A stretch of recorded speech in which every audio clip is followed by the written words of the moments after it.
Hey!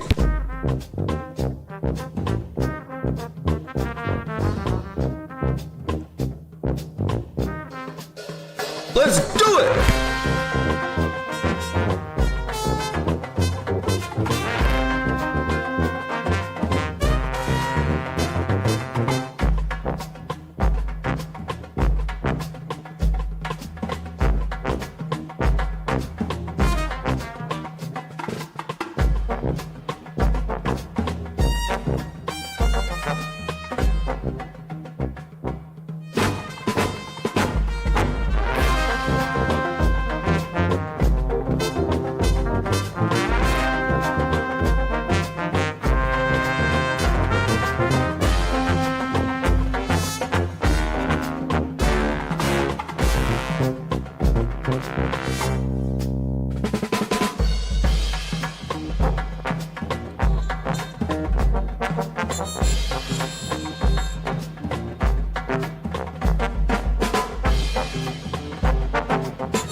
If you're here and you hear my voice, it's Saturday again, ladies and gentlemen, and I'm your host.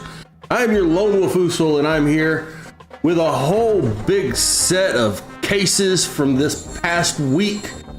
And ladies and gentlemen, they're all interesting. We're going to start off in Genesee County, Michigan, wherever that is. It's Flint. It's Flint, Michigan, ladies and gentlemen, and they got a lot going on. And ladies and gentlemen, you know how it happens. It all gets started right now.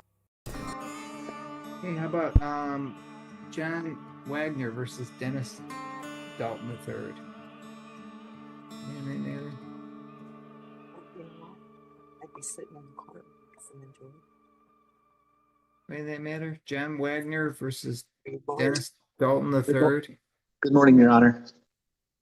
I've got Mr. Dalton. There you are, the top for me.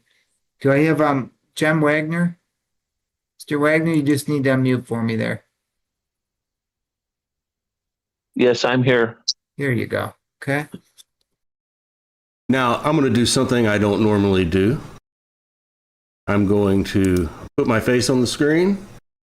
I'm going to drop this in the background, and I'm going to set this up a little bit because I think this case is one of the more interesting cases that I've seen in a while.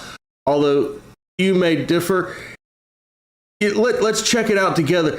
This is a case where this guy claims he was oversold on solar panels. Once this one's over, we're going to check in with some ladies who are very disagreeable with each other, and then we're moving on to other things. Ladies and gentlemen, welcome to the show. It's Saturday, and it's time to watch some court. Have both of you talked recently at all? Yes, sir. Any possible resolutions? Oh, you may want to ask Mr. Wagner. I provided all the technical information. Okay.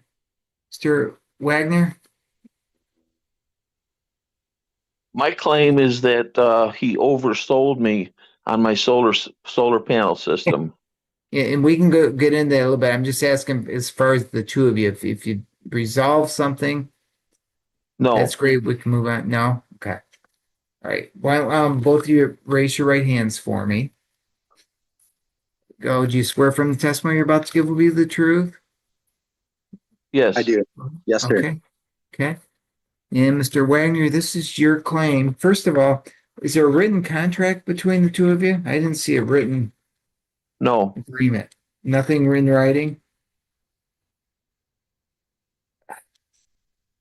What did you?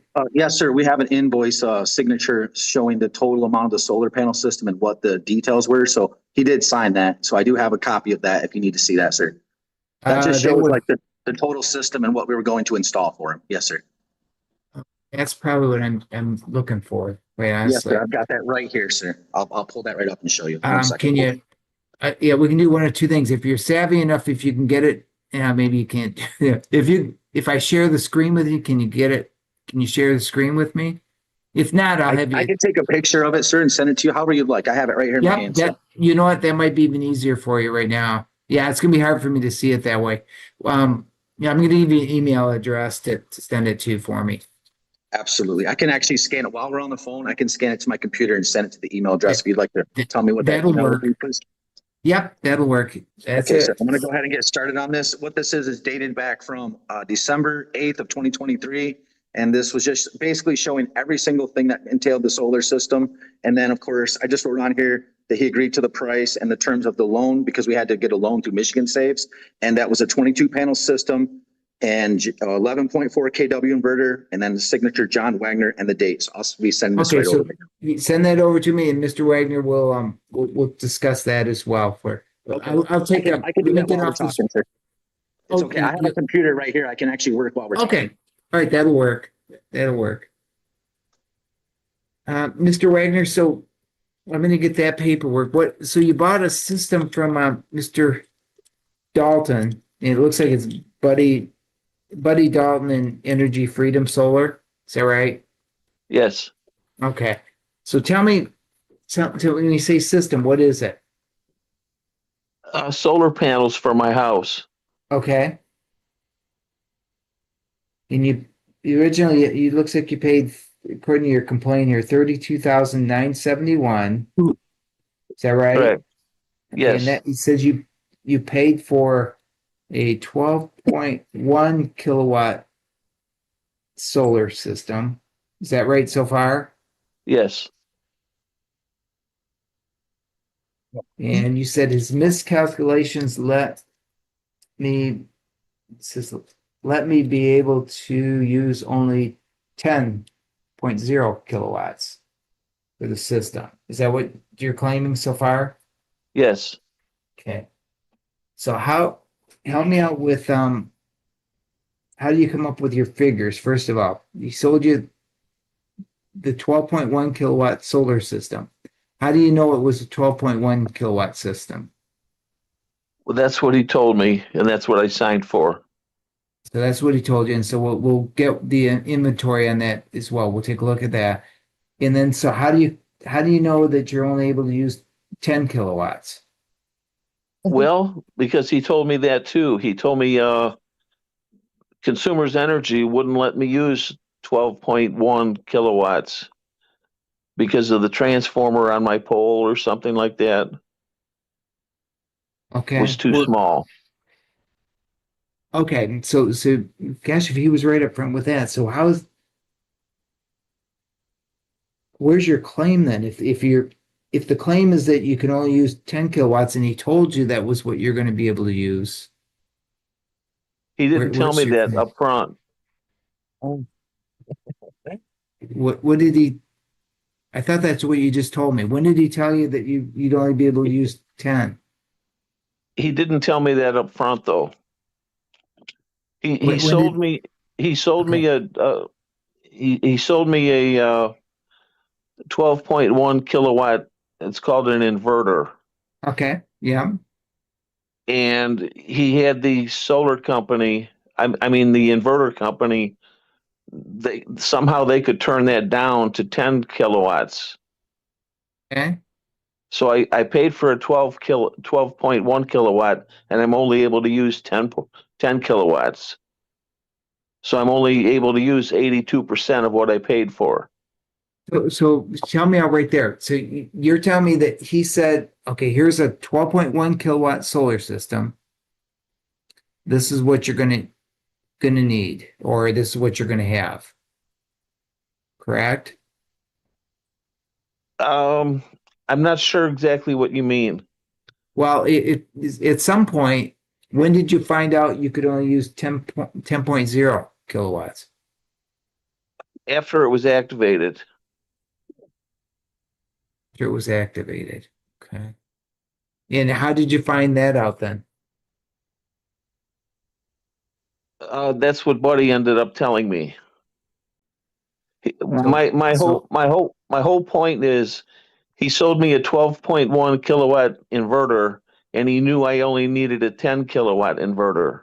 So he oversold me on that, and so I paid for something that I can't use. Gotcha. If he would have sold me a 10 kilowatt inverter, we wouldn't be here. Okay, so Mr. Dalton, let's kind of stick with that then while I'm waiting for, did you send it? Yes, sir. I just hit send. I just had to scan it in. Yes, sir. Okay, And I heard all that. before- I'd love to respond to some of those things. Okay, so give me 1 minute. Let me just grab that first and then maybe that'll help too. Hold on just a minute, both of you. I'll go grab it. Thank you, sir. Take your time. See how he keeps blowing holes in his case. I'm going to say.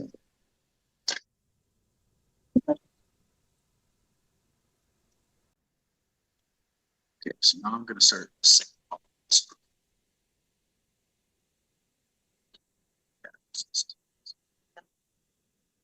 this. What's this? So.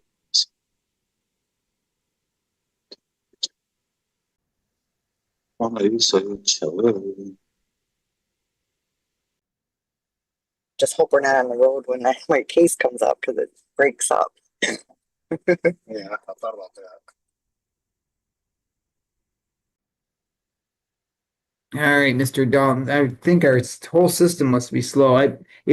She's gonna keep track of it, and when it comes in, I'll get that. So maybe we can work through it though too. Okay, I want to make sure I did get that email address correct. Yeah. On Genesee, I spelled it Genesee. Is that correct? Yep. Okay, Should so I be got that at GeneseeCountyMI.gov. Definitely. all small caps. I don't know if that makes any difference with that, but Oh, let me make sure. So JDRIESEE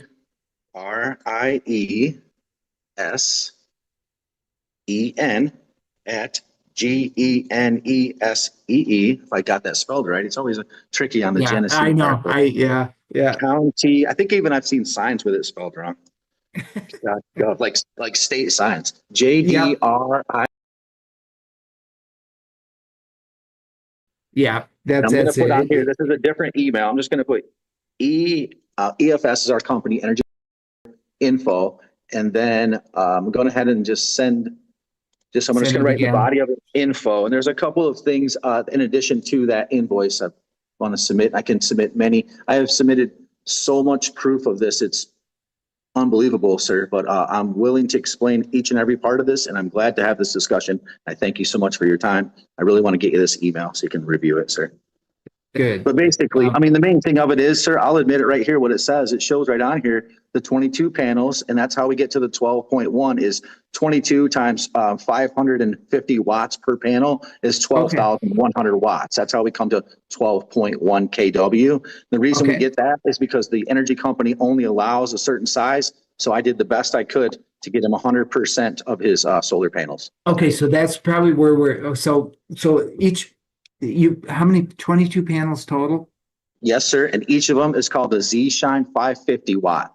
Those are 550 watts. So you take the 550 times the 22 is 12,100. And in the lingo of solar energy, sir, we call that 12.1 kW DC.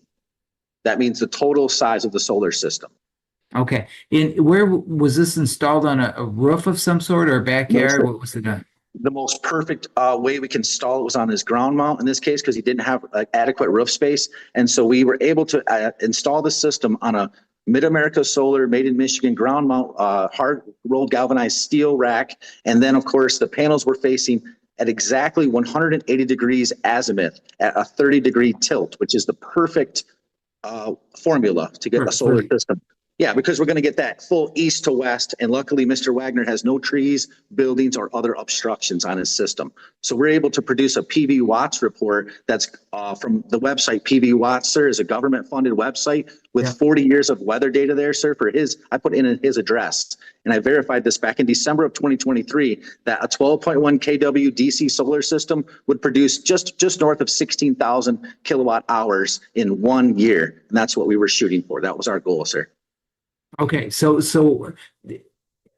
with the with those panels, his argument is, well, didn't tell me that it was, he only wanted what was usable for him, 10 kilowatts.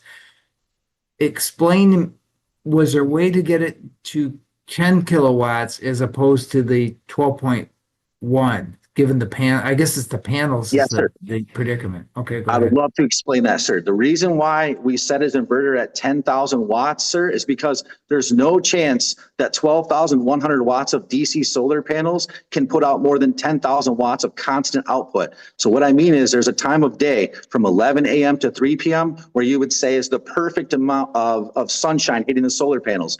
And there's a formula, it's called ILR, inverter loading rating, and there's no chance, sir, of it exceeding 10,000 watts. So to address that, we did put in a 10 kW inverter, and the company was very gracious to allow them to set it and place a label on the side of it rated at 10 kW, therefore matching up to his transformer that Consumers Energy has at his home at 10 kW. The only way to activate the system was for one of them, John Wagner, or his son Joseph. It's actually in Joseph because that's the power utility name, but at the home, at their address, they had to have signed the GIOA from Consumers Energy, which stands for Generation Interconnection Operation Agreement. And that was signed prior to the activation of the system. I was not able to activate nor operate the system without that permission from the utility company.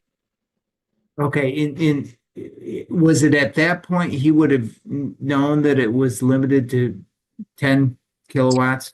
No, sir. It was Oh. well before that. They had to have not only been made aware, and I fully explained why we were doing that, to avert cost of that customers responsible for their transformer upgrade. Energy Freedom Solar works up to the meter. We do not operate on the other side of the meter, considering the power lines, the incoming flow of power. Yeah. We're not even authorized to touch a transformer. I don't have that in my catalog. I can't buy one of those. I don't sell transformers, as you could understand, sir. That's the utility company. So when they made us aware, when we submitted the documents and said, let's install this 12.1 kW DC, and the inverter size, as you will see from the invoices, 11.4 AC is what it's going to show you. That's the grow watt inverter, sir. That is not capable of putting out more than 11,400 watts. But because of the utility saying, well, do you want to pay more money to get a bigger transformer? I did my research. I ran the formulas. I talked to industry experts, my engineering team, my installers, and the internet. I used all the internet articles that I can submit to you, sir. And I have everything in writing. Everyone said it's actually makes sense in this case to place the inverter at 10 and help the client not have to pay the upgrade fee of the transformer, which could cost sometimes, honestly, $7,000. It could be expensive. And I asked Mr. Wagner, I said, sir, would you like to pay the upgrade of the transformer fee, or would you like to go ahead and set it? And he said, well, I'm not paying any more money if I don't want to pay any more money on this case. In this installation, you sold me an 11.4 inverter and a 12.1 kW system. I said, okay, sir, I'm going to ask you a question. I want to make sure you agree with me. If we place this label at 10 kW, that's going to help you not have to pay a transformer upgrade fee. I promise your solar panels cannot put out more than 10,000 watts of AC. So you'll never lose a single kilowatt, sir, I promise. And he agreed to it well before we moved ahead and they signed the GIOA, and that allowed us to operate the solar system after that. Okay. So let's another just quick thing. No, so go ahead, sir. Go ahead. I was going to say, hold on right there for me, because Mr. Wagner, it sounds like he explained to you what you were getting, and that there would be a reduction in that inverter just to match up with the transformer. Not right away, he didn't. I was told I was buying a 12.1 kilowatt solar panel system and inverter, 12.1 kilowatt inverter. So he just said that I had an 11.4 kilowatt inverter, but he's never told me that before. This is the first time I heard that. The 11.4 is the AC. I guess I think that's a conversion amount. No, that's just the rating AC. of the inverter. That's the inverter rating, sir. Right. Which makes It's on the invoice. It's right there on the invoice that he signed at the top. I gotta get the invoice here. It I've says got, right here, line 2, grow watt, 11.4 kW inverter, 3,999. I gave him a 37.5% discount, sir, which is very generous, at $2,499.99. okay, so And I just want to go ahead. hold on, Mr. Dalton. What we got? My secretary just came in with it. It looks like I've got all your.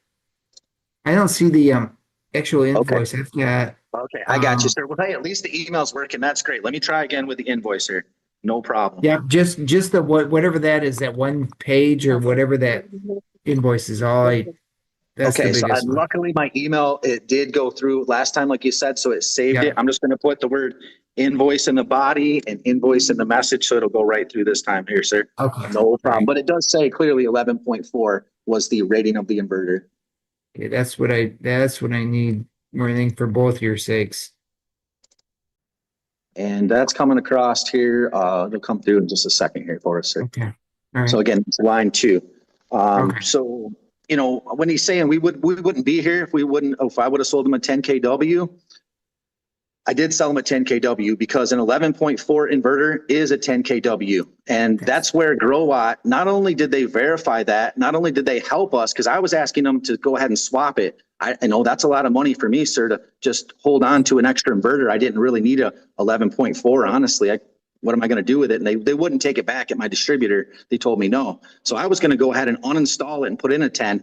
And I called the company Grow Watt and asked them, could they help me out? Maybe they could swap it. And they said, well, you know what, buddy Dalton, I'll do you better. I'll send you a label at 10 kW to make sure that you're satisfied with your solar panels, because we know 12.1 matches up to a 10. And then we're going to make sure that you don't have to charge your customer, or your utility company doesn't have to charge them for an unnecessary transformer upgrade. And then they said this: we can help you later if your customer wants to buy more solar panels from you. If he gets an electric vehicle, a hot tub, a welder, if he starts to use more power, we can turn this back up.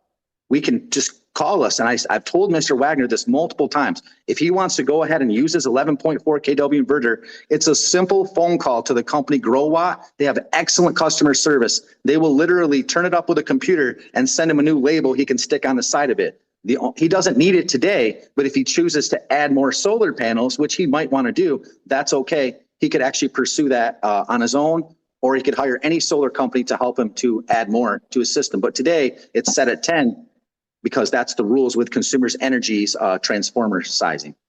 Okay. And So there's no loss. I just want to let you know that, sir. I have all that proof that you see there. The peak goes to like 9,800 or something. Even when it's super sunny, these last couple of weeks has been just intense. I even checked July in the summer, July, August. There's no peak that goes to the 10 and then flat lines. That would be bad, right? That would be where it would just not be producing and not putting out. Big flat line, you know what I mean, sir? Like a plateau. It's not that way at all, sir. It goes up. I studied this, and if I thought it was wrong, I would just be a good business and go fix it at whatever I could. I don't even understand what his claim is either, because he's saying he didn't get his full use of his system.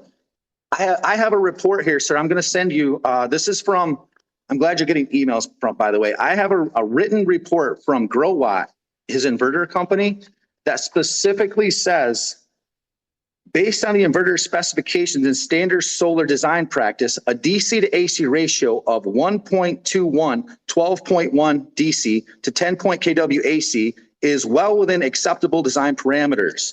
And it says his inverter could go to 2.0, which is a 20 some kW. He doesn't need that much. And it says here, however, this clipped energy is not enormous. The trade-off is your array is better utilized in lower irradiance periods, improving net kilowatt hour generation. In a properly functioning system, the proportion of energy lost to clipping is often a few percent annually, not a massive loss. Unless the site or setup is severely misaligned, shading, or misconfigured, your system is likely operating near its optimum. okay. This is from the inverter company. Okay. So Mr. Wagner, help me out what the argument is, because it sounds like you've gotten what the way he's explaining it sounds like you got what the two of you talked about. And I know these numbers get a little bit, I guess, a little complicated because you're converting them from DC to AC, and sometimes that gets confusing too. Help me out though with the I guess the inverter part of this. Right. I know you're only able to use 10, but if you've got more, it sounds like you're getting charged for an upgrade fee on the transformer. Oh, wow. my whole point is I was sold and they installed a larger inverter than I need. Okay, it sounds in you got to help me out with that then. Maybe I just need that invoice then, because what Mr. Dalton is telling me, and I'm quite frankly, I think both of you, it's just some miscommunication, quite frankly. When what Mr. Dalton is telling me, it sounds like he's saying you got exactly what you asked for because they put on the inverter a 10 kilowatt inverter, which is really, you've got more power there. There isn't necessarily just a 10 kilowatt inverter, or is there, Mr. Dalton? Is there an exact 10 Absolutely. watt? Yes, sir.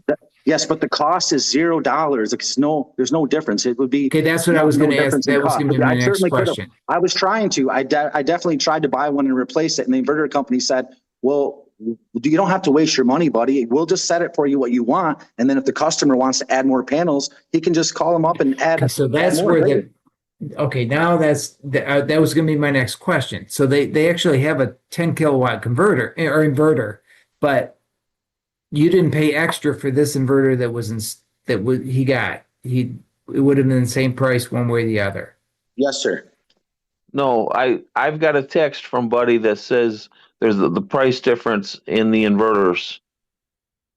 Buddy, It's Okay, check wait a your, minimal. Yeah, yes, sir. check It's your- just like my cost is a few $100s, but as you can see from this invoice I'm about to send, I gave him a 37% discount anyways. So if he said, "Oh, what's the difference in cost? I want some money back," I'd say, "Well, nothing. I already gave you a 37% discount." There would be no difference. I would charge him $2,499.99 for a 10 kW, sir. Mr. Wagner, explain that to me again then. You've got something that tells me that there's a difference in price between the 10 kilowatt inverter and the yes, you got? September 16th, Buddy sent me a text. He said that the difference in price is between a 12.1 kilowatt inverter and a 10.0 kilowatt inverter is a few $100. Do you have an exact figure Yes, at my all, or cost. just Yes, sir. My cost is a few $100s. That's correct. But I would not charge my client more because I'm a good business. I would just charge him the same if he wanted 10 or 12. I luckily I started him up higher. The question is in the room, why did I sell him an 11.4 if he didn't really need it? It's because I'm an awesome business owner and I always look out for my clients. And so I put in a bigger one than he needed. We didn't know his transformer was small. Nobody has a 10 kW, so that's very unlikely. But we just went ahead and put in a bigger inverter because Energy Freedom Solar looks out for people. And later on in 5, 10, 20 years, he wants to add more panels because every human uses more power. When we wouldn't have to change his inverter, sir, he could add another 3,000 or 4,000 watts of panels and then his inverter is all set. So that's the only reason we just can do that as a company. We can do a 1.0 ratio. Or from your documentation you see there, it's more typical to do a 1.2 to 1.0 ratio. And that's exactly the type of system we have installed. It's the main point I want to make sure everyone understands. There's no loss. We don't have his panels clipping or anything like that, sir. There's no loss at all. I understand, but Mr. Wagner's feeling like he paid more for than what he got more than what he sounds paid like, for. But no, hold on, no. Let me just kind of I'm get sorry. through with him. Mr. Wagner, so if I use your difference, you're saying the difference was a few $100s, and I understand what Mr. Dalton's saying, but how do you get to $5,723 then if it's only a few $100 difference?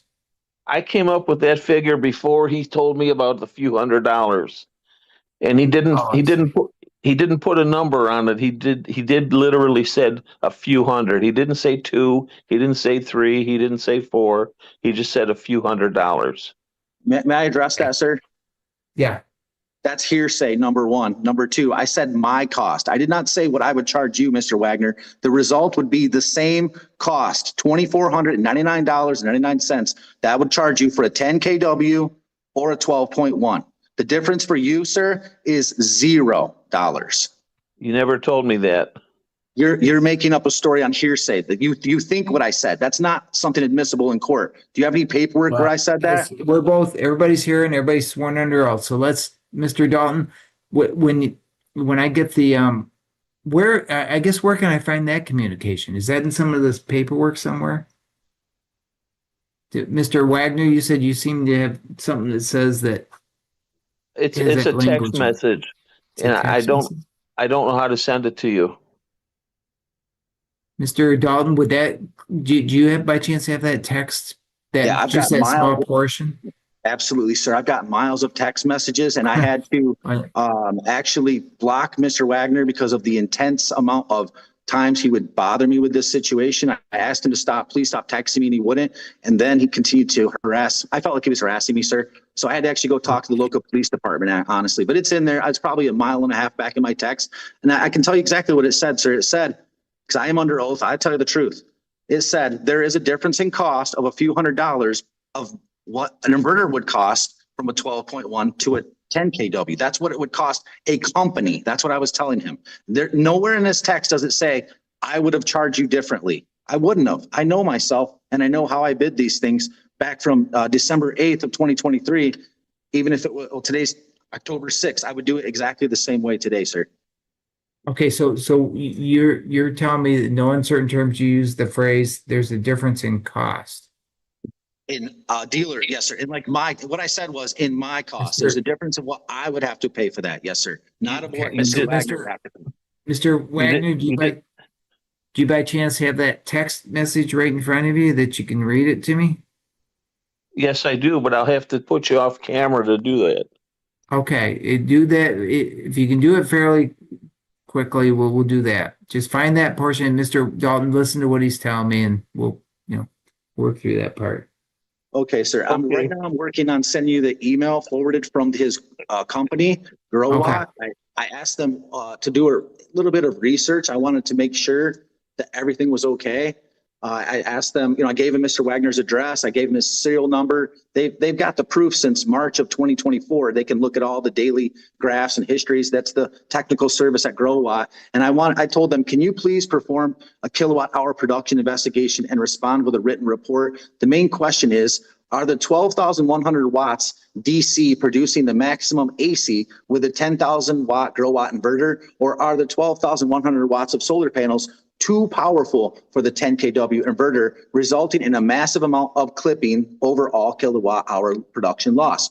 We need to make sure the solar panels are not too powerful for the inverter settings of 10 kW and that his solar system is working at its maximum capability and kilowatt hour production.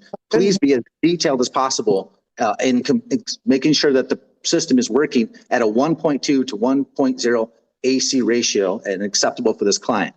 And we got a response back right away within a few hours that clearly says, based on these specifications, it's working perfectly fine. It's optimal. So not only does he have an inverter bigger than what he needs and that he didn't pay for, so there's no refund, sir, because there's no difference in the money at all. I actually helped him by getting him a bigger inverter than what he would need at the time of his installation. And the only reason I did it is because I actually like Mr. Wagner. He told me a story how he was in school and he did a science experiment in 7th grade. And that's why he was enthused about solar panels. And I got along with him. I thought he was a good person right away. And we were enthusiastic together, sir. And so I said, okay, I'm going to, for free, sell you an inverter that doesn't cost as much as it should. I'm going to give you 37.5% off.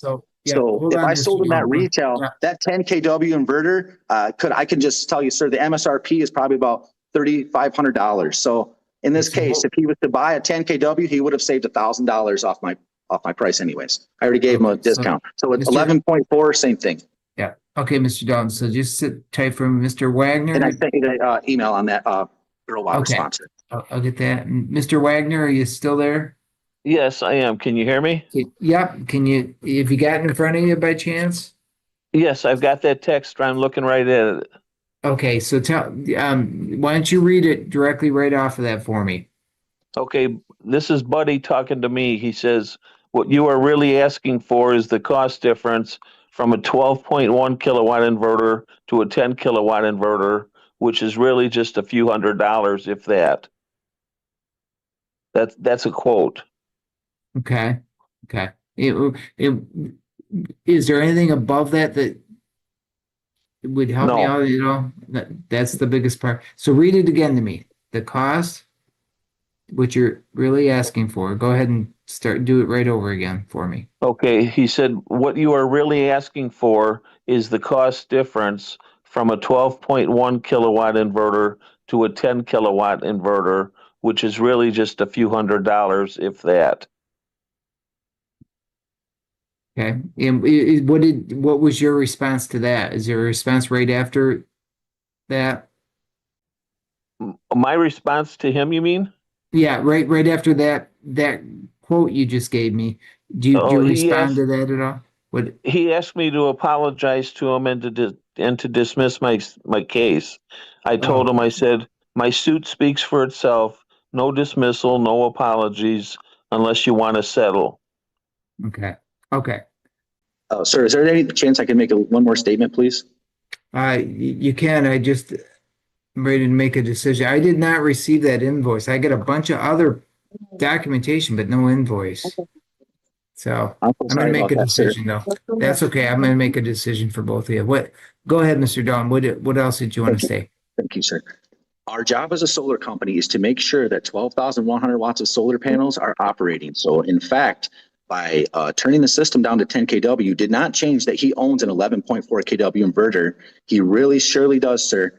And he can turn it back up himself with a phone call to the company, and that's no problem if he wants to do that. We didn't change anything besides honoring the 10 kW output of the solar system. So that's the only reason that happened. We would have put the 10 kW in, but that would have just cost more time and money for the installation. It would have limited his future needs. That's the only reason he has 11.4. I'm a 1.0 kind of guy, sir. I'm 100% business owner, and I didn't want him to be even 99% there. I wanted to be 100%. So that's why it happened. And I explained it very clearly multiple times what the situation was, and that I'm more than happy to. I've gave him all the information. I don't understand why he did a lawsuit on us, sir. I really am not sure what happened here. But at $2,499, that's very low price for a 10 kW inverter. So the cost with the word cost is because I'm a business owner for 24 years. So when I told him the cost was only a few $100s, I told him my cost as a business owner.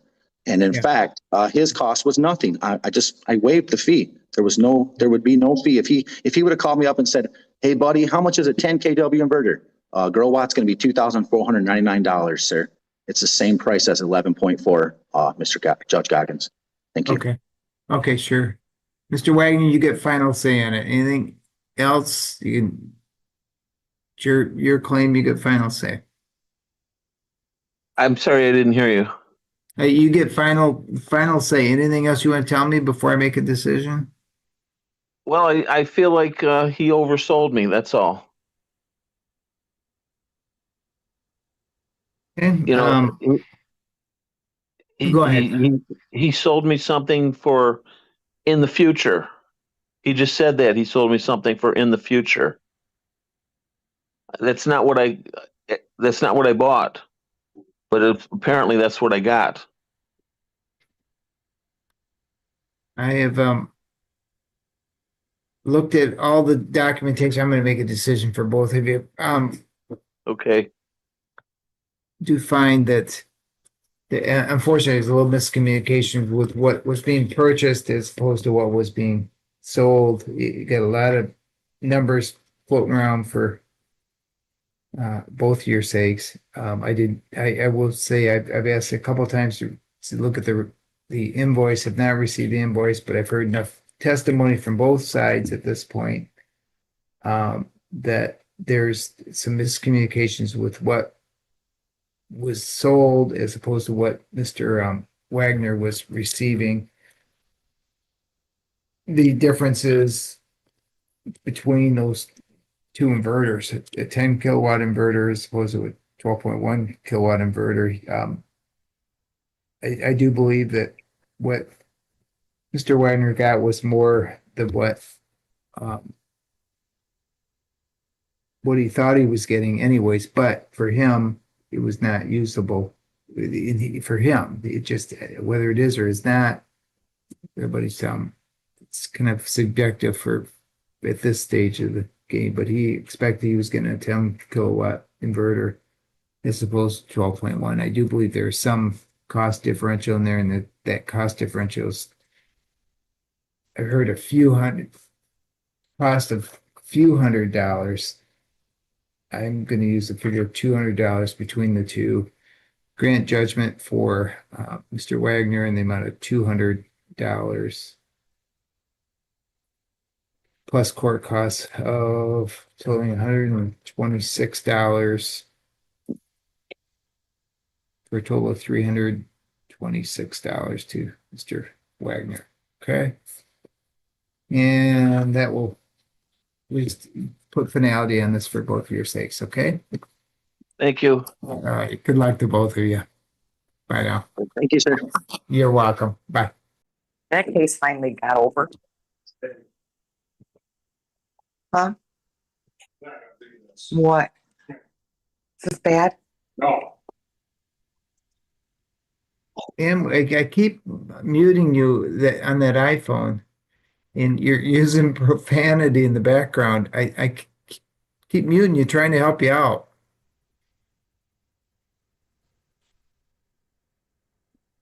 Okay, you're walking around complaining that you aren't on yet, ma'am, with the black top on, blonde hair, black top.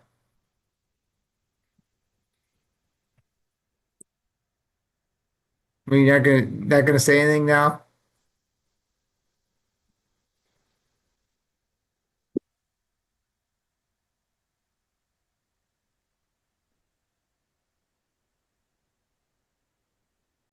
How about Mary Davis Taylor versus Rashinda Bashir? In that matter. Rashida Bashir. Oh, thank you. I'm sorry. Yeah, Sorry, no ma'am. problem. Do I have Mary Davis Taylor? Yeah, I'm here.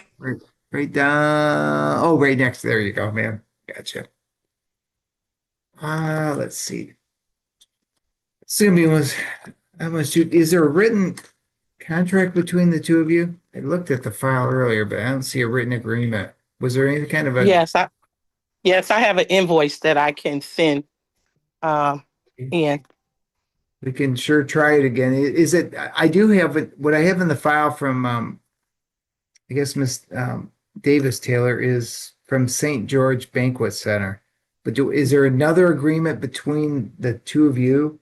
Yes, I have the invoice You do have that? Okay. that was sent for service. I don't have anything to do with the St. George. Yeah, that's what I was going to say, because that's not really the parties involved in this. So, No. if you could, we'll try it again. The other one, I didn't get the invoice. I got a lot of documents from him, but not the Okay. invoice. If you could, you need that email address again? Yes, sir. I just wanted to Okay. say that Sure. I have included pictures of the agreement. It's picture number 29 and 30. In one of the pictures? Yes, it's picture number 29 and 30. Okay, well, ma'am, why don't you send it over anyways, just in case? If you've got it there too, we'll compare them. Miss Davis Taylor, I've got you I know. sent me a whole bunch of pictures. Is that what it is? Yeah. Yes. Okay. Let me see if I can find that. So 29 and 30 would be pictures of the agreement. Oh, okay. 9 and 30. Okay, looks like I got those two. So at least I've got a little bit of both. We'll back up one and the other there. Mm-hmm. Okay, so I'll keep those out. The 29 and 30 will be just kind of left out for me. It looks like it's on it says level up event decor on it. Is that Yes. right? For both of you? Yes. Okay. Did you send that by chance too? Pardon? Did you get it sent already? I'm sending it now. I'm putting the email in now. And I think yours is going to be a little bit more lengthy for both of you. Let me grab that document for both of you, just so I have everything. And then do I have Diane Carroll and April French still here too? Yes, Your Honor. Ma'am, what's your name? April French. You're the one with the bad mouth. I Swearing. It wasn't intended for this. Well, I kept muting you and you kept unmuting Oh. and I'm getting all this I'm sorry. not I apologize. I good got, language. Didn't help you very much. Here, do I have April French as well? April French? that's me, Your Honor. Oh, I'm sorry, you're April French. What about Diane Carroll? Diane Carroll? Anybody? Got somebody that says Hollywood on it. Who's that? Hollywood? Nobody? Miss Carroll? Let's see what we got. Is Michigan in the Genesee County, Michigan, just MI, or am I putting in the whole word? Nope, just MI. Just the Okay, yeah, got it. just MI. Yep. Yep. Genesee County MI. Okay, Well, I guess let's see. And I'm sorry, okay. you're April French then on there? Yes, correct. Okay. Looks like Diane Carroll did not appear, although I did get some photos. And here I got somebody that just showed up in the waiting room. Maybe that's her. Miss French, do you know Diane Carroll? Do you know her? I do not. Okay. I was going to have you help me out if that was her on the monitor there. I don't know her. Okay. On that, ma'am, on that POS's iPhone, you need to unmute again. You muted again on me. Are you? You can't get it unmuted. Just nod for me. Are you Diane Carroll? Are you Diane Carroll? No, Diane Carroll. I guess you know what? Look like that's her. Maybe you're gonna have to get unmuted for me, one way or the other. She's gone. Miss French, I think what I'll do is just to get you out of here. Find She's back. it's the way my days go on. Hello, Hi, there you go, man. What's your name? my name is Camila Holmes. Oh, not the who I was looking for though. Okay, Camila, why don't you stay right there for a minute? I'm gonna at least get Miss French taken care of here. Miss French, I'm gonna dismiss your matter. She failed to appear. Do you want me to mute my phone again? I tell you, if you can just be quiet, you can just stay like that for me. That'll be okay. Okay, no Might be problem. easier for you. So, Miss French, you're all done. I've just dismissed this case. Okay, thank you, Your Honor. All right, you're welcome. Bye. Bye-bye. Watch your mouth sometimes there. I apologize. Okay, bye. All right, well let's get started. Our darn system must be slow, Miss Bashir. I don't doubt you sent it, but let's get started. And I do have the photos at least. We'll use try to work I'll with it. resend it again. Yeah, I don't think it's your end, but I appreciate it. But I think it's the county. I think it's for some reason it's running really slow. Okay. Let's kind of get started for both of you. Why don't both of you raise your right hands, Miss Davis Taylor and Miss Bashir? There you go. Do you swear from the testimony you're about to give will be the truth? Yes. Okay. Miss Davis Taylor, this is your claim for services not provided on a retirement party, looks like. Yes. And I did pull out the exhibits 29 and 30, the two photos of that for you. I was also received in the file, I've got St. George Banquet Center. I don't know that that's significant per se. Is that how somehow tied into this? It's only significant in the fact that I rented the hall from 8 a.m. that morning. Okay. That was all that was for. Yeah. Okay. So if it becomes significant, I do have it, but I don't think it would be relevant really. Okay. And so you hired Rashida Bashir to do, I guess the decorations for you. Is that Yes. what it is? Okay. Yes.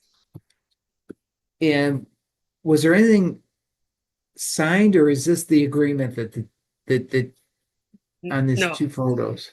no, there wasn't nothing signed. That was the agreement. And then it just explained how I was supposed to make the payments, and the Yeah. payments were made through Zelle. And you have those as well. Um, Pictures number 31 and 32 are pictures of my payments that went to from Zelle to her. Okay. 31 and 32 are payments. Let's Yes. I guess I don't know that Miss Bashir, are you complaining that you did not receive payments at all? No, no, Okay, so we got payments. yes, Okay, yes, so it we're was just paid in full. It was paid in okay. full. So why don't you Miss Davis Taylor, help me out with what you did not receive. I know it was $1,800 agreement, Yes. and then there's a list of items, and I kind of went through them a little bit. What items did you not get? The welcome sign was mediocre at best. I mean, it was very disappointing. This was my husband's retirement party. He had retired with 48 years and 3 months. And so I really wanted to do it very nice. And I don't feel that I got that. She had asked me for pictures of him to be sent to her so that she can use them on the table. And that's picture number 2 of the text message that she sent me. And she only used one picture. The gift box was a total disaster. It looked like a child had did it, and that's picture number 36. And then I'm sorry, what was number 36? That's the the gift box. gift box. The Okay. gift box, yes. So what was in the gift box is just you didn't like the For designing the of the gift box? cards. No, it's just it wasn't right. There it had wrapping paper on it. Okay. Mhm. But it was so loose, it wasn't professionally done. And then it was a slot in the top where you're supposed to put the cards in, and you couldn't get the cards in because the slot was so small. And so it was just, it wasn't right. And then the biggest thing is I had rented the hall from 8 a.m. on August the 2nd until 1 a.m. August the 3rd. And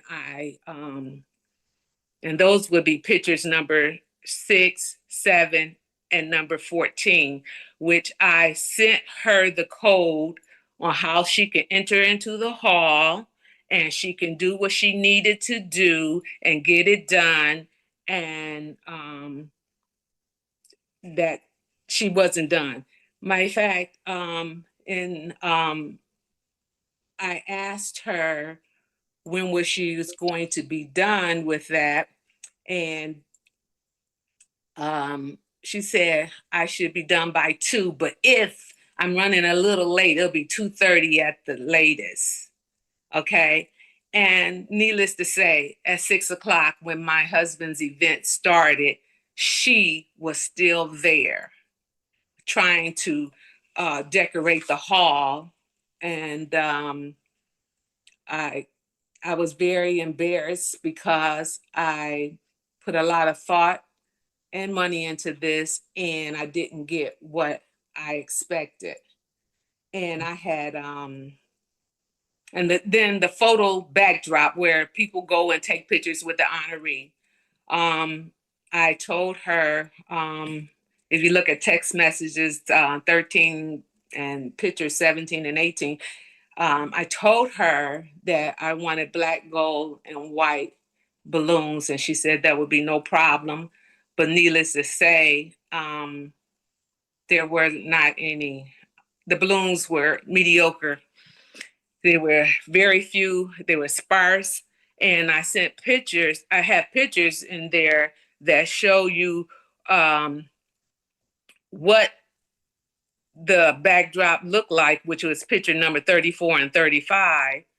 and picture number 33 is what I was expecting, something similar. It didn't even have to be the same. That is not my issue, but it wasn't anything close to it. And and later I addressed her in text message and I told her that I wasn't pleased with what she provided. And she said she was sorry that I was disappointed in it, but she said she didn't like the way Kelly, now this name Kelly is the person who is in charge of the hall. She didn't like the way she looked at her, so she got the balloons that she still had to put up. She took them and put them in her vehicle and drove off.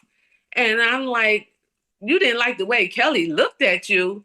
I mean, she said she looked at me demeaning, and my point is that she didn't hire you. I'm the one who hired you, and I had an expectation of what it is that I was going to receive, and that's not what I received. And so she said that, well, I didn't like it, so I left.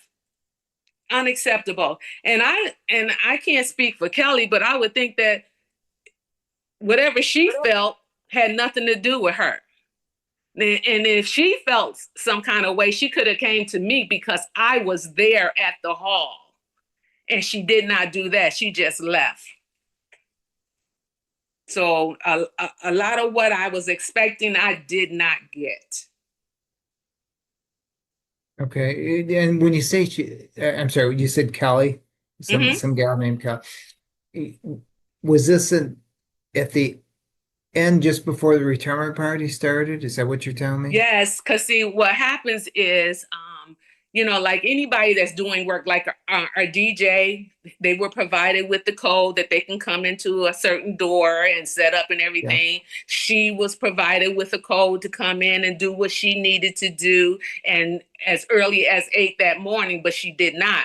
The person that was in charge of the kitchen had the code, and so Kelly came back prior to the start of the party to open the main door for the guests to come in. And that's why she was there. And she said she didn't like the way she looked at her. Okay. And was the actual time that Ms. Bashir was supposed to be there setting up, was there a time talked about? I mean, I know that, did you tell her at least that the retirement party was starting at 6? She knew that. Yes, I did tell her that it started at 6 and that the hall was available to her at 8. I found out that she also had another event that day. And I think that that's probably the reason why I didn't get what I was what I paid for, is because she may have overextended herself to a point where she didn't have enough time to do what she was supposed to do for me. The other thing is she had 2 young boys there to help her that from appearance, they appeared not to know what they were doing, and they did more sitting as opposed to working. Okay. And so she really was basically there by herself, other than those 2 boys that was, yeah, I was there. Were you, I was just going to say, and you were there. What time did you get there? What time were you there? Oh my goodness. Well, I don't know exactly what time I got there, but I would say about 2:30, because she said that was the latest that she would be, and that if she was not done by 2:30, she would give me a call. Needless to say, she never ever gave me a call to say that she was running late or anything. So what time do you, if you showed up there about 2:30, right? Mm-hmm. What time did Miss Bashir show up then? She was there prior to that. Oh, prior to you getting there. Okay. So she was there. You walk in and she's working, I guess. Does that sound about right? Yes.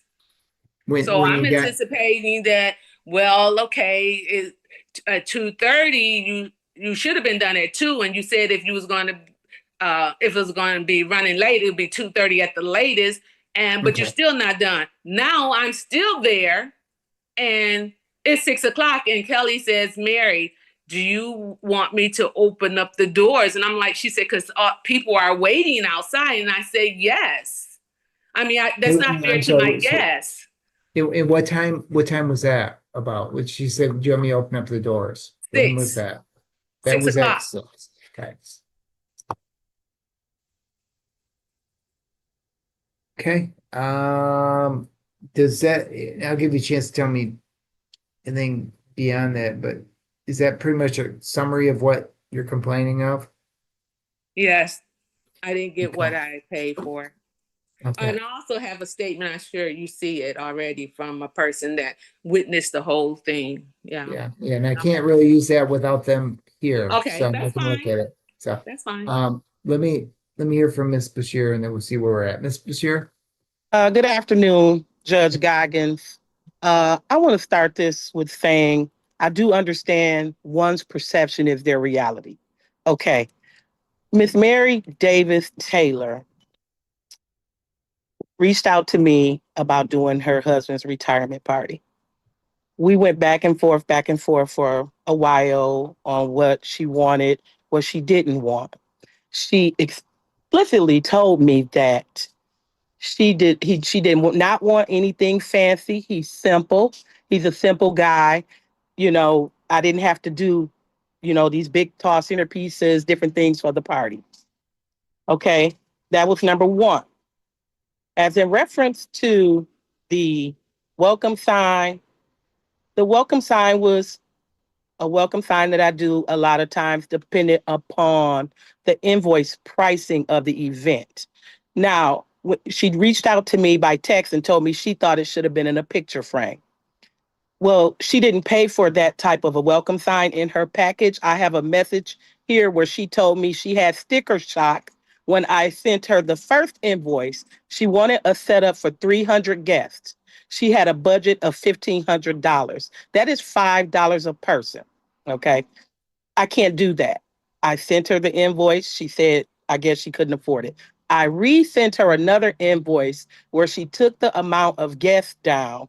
And in that invoice that I sent, I didn't even attach my setup and teardown fee to it. And I explained that to her. I have a text message where I ate the cost on that because I didn't put it into this invoice. So be it. So she really didn't pay the amount that was the actual amount, but I ate that and I was okay with it. It's business. It was my mistake. I'm going to just go ahead and do it. She told me that What was that now? That was what were you eating the cost of? I didn't in the invoice that I sent her, the revised invoice, I did not implement the setup and teardown fee, which is my cost, for doing the event. Basically, Right. when you Okay. do an event, they have to rent the items from me, and then I attach my cost for everything, which I have a text message where I sent her what decorating entails. Okay. It's a lot of mental, physical preparation, cleaning, transporting, supplies, formulating, and all of that. Okay. It's a lot. So I let her know, when she was bothered by the price, what it entailed to try to get her to understand. Okay. So she accepted the revised invoice. Now, she sent me a message about 2, 3 days later saying that, oh, I'm tired. It was a big event, blah, blah, blah. I was very pleased with the event, except for outside of the tablecloths and decoration. She didn't like the welcome sign. She didn't like the card box. She didn't like the balloons. I sent her $100 back as a goodwill gesture because I did not want a disappointed client. She felt like that $100 was not enough. She received every item on the contract, on the invoice. There was nothing on the invoice she did not receive. I also added decorative napkins on my part to make the event come together. Now, that is also out of my pocket, but I wanted to make sure the event was nice, even though she wanted it simple. When you're an artist, it's very hard to constrict your artistry for simple. So a lot of times when you decorate events, you'll add things for people and they won't even know it. Okay. Sometimes, or they won't know ahead of time. They'll know it when they get there. And that's what I did. I spoke with the guest that attended the retirement party the next day. I didn't even know she was there. She complimented how nice it was. She said she asked her husband, did he want a retirement party like that? And he said no. Now, I guess this is sued. I'm being sued for expectations and feelings because on the notice that I was served, it says she felt like she got the short end of the stick. And because I had another event that weekend, that's not what happened. What happened is that she paid for simple and she received simple. She sent me a long text message telling me what she could have done because she did a party, blah, blah, blah, blah, blah, blah, blah, blah. And I didn't respond to that message because I felt that it was a rant, an event, to me. And in my mind, I'm thinking, well, it would have been okay if you could have just done your own event, especially after I've went through all this hard work, spending my money, ordering, losing money, not attaching my setup and tear down fee. That was almost a slap in the face. Okay. The young males who work for me on all my events. I can send you photos of my events. They are 17 years old. When she might have saw them sitting, that's okay sometimes, but they were not doing anything. And I was not doing it all by myself. She was not even there the whole time. Okay. She didn't like the backdrop. I set the backdrop up first in one spot. Her son-in-law told me that I had to move it. I had to break it all down, re-put it back up, put curtains on it, blah, blah, blah. That took extra time. Okay. Because I guess they were having a slideshow and that's what the slideshow was going to be. But she didn't tell me that ahead of time. She also didn't communicate to me that she told me she paid extra for them to open up the hall early. She never communicated with me. And I have a text message where she said to me, it was no need for me to let you know this. Yes, there was a need when you reaching out for a decorator for an event. That's what you're supposed to communicate so that I know that I could have gone in at 8 o'clock, but I did not. It was a very simple event. It wasn't, a huge event. It was a nice amount of people, but it doesn't take, 8 hours or so to do. And usually I just go in at will at my own time. And as long as I'm done before it starts, that's how it goes. There were no guests coming in when I finished. My pastor, I met him outside in the parking lot. He was pulling up and he wasn't in the building and I was going out from decorating. I don't know what guests she was talking about. There were not people sitting down. The DJ was still setting up. They were still preparing food. The slideshow people were preparing the slideshow. Now, I did send her money back for the balloons because I could have done the balloons fuller, but Kelly at the hall, she was on my back. She walked up to me. She told me, you've got to be done now. The doors are opening up at 5:30. You have to be done now. And I said, well, Miss Kelly, no disrespect. There's people still setting up around the DJ, blah, blah, blah. I want to finish. About 15 minutes later, I'm attaching the balloon. She stands with her arms folded, glaring at me. I turned around, I looked at her, I kept doing it, and she just kept staring at me. And I explained that to Miss Mary, that I felt that was disrespectful, what Kelly was doing. Okay. And so then I sent her $100 back because of the balloons not being as full. I don't know why I'm on the Zoom call because she received every item that was in the invoice. I don't know why I'm on the Zoom call. And I can't believe that she is saying that it was mediocre because you asked for simple. And there was more than one picture. I have pictures of her husband on the tables. They were double side made. I paid a company, Zuddles on Bristol Road, I designed them and they printed them out double sided. Okay. They were different photos on each side. I don't know. What questions do you have for me? Because I'm listening and I can't believe that.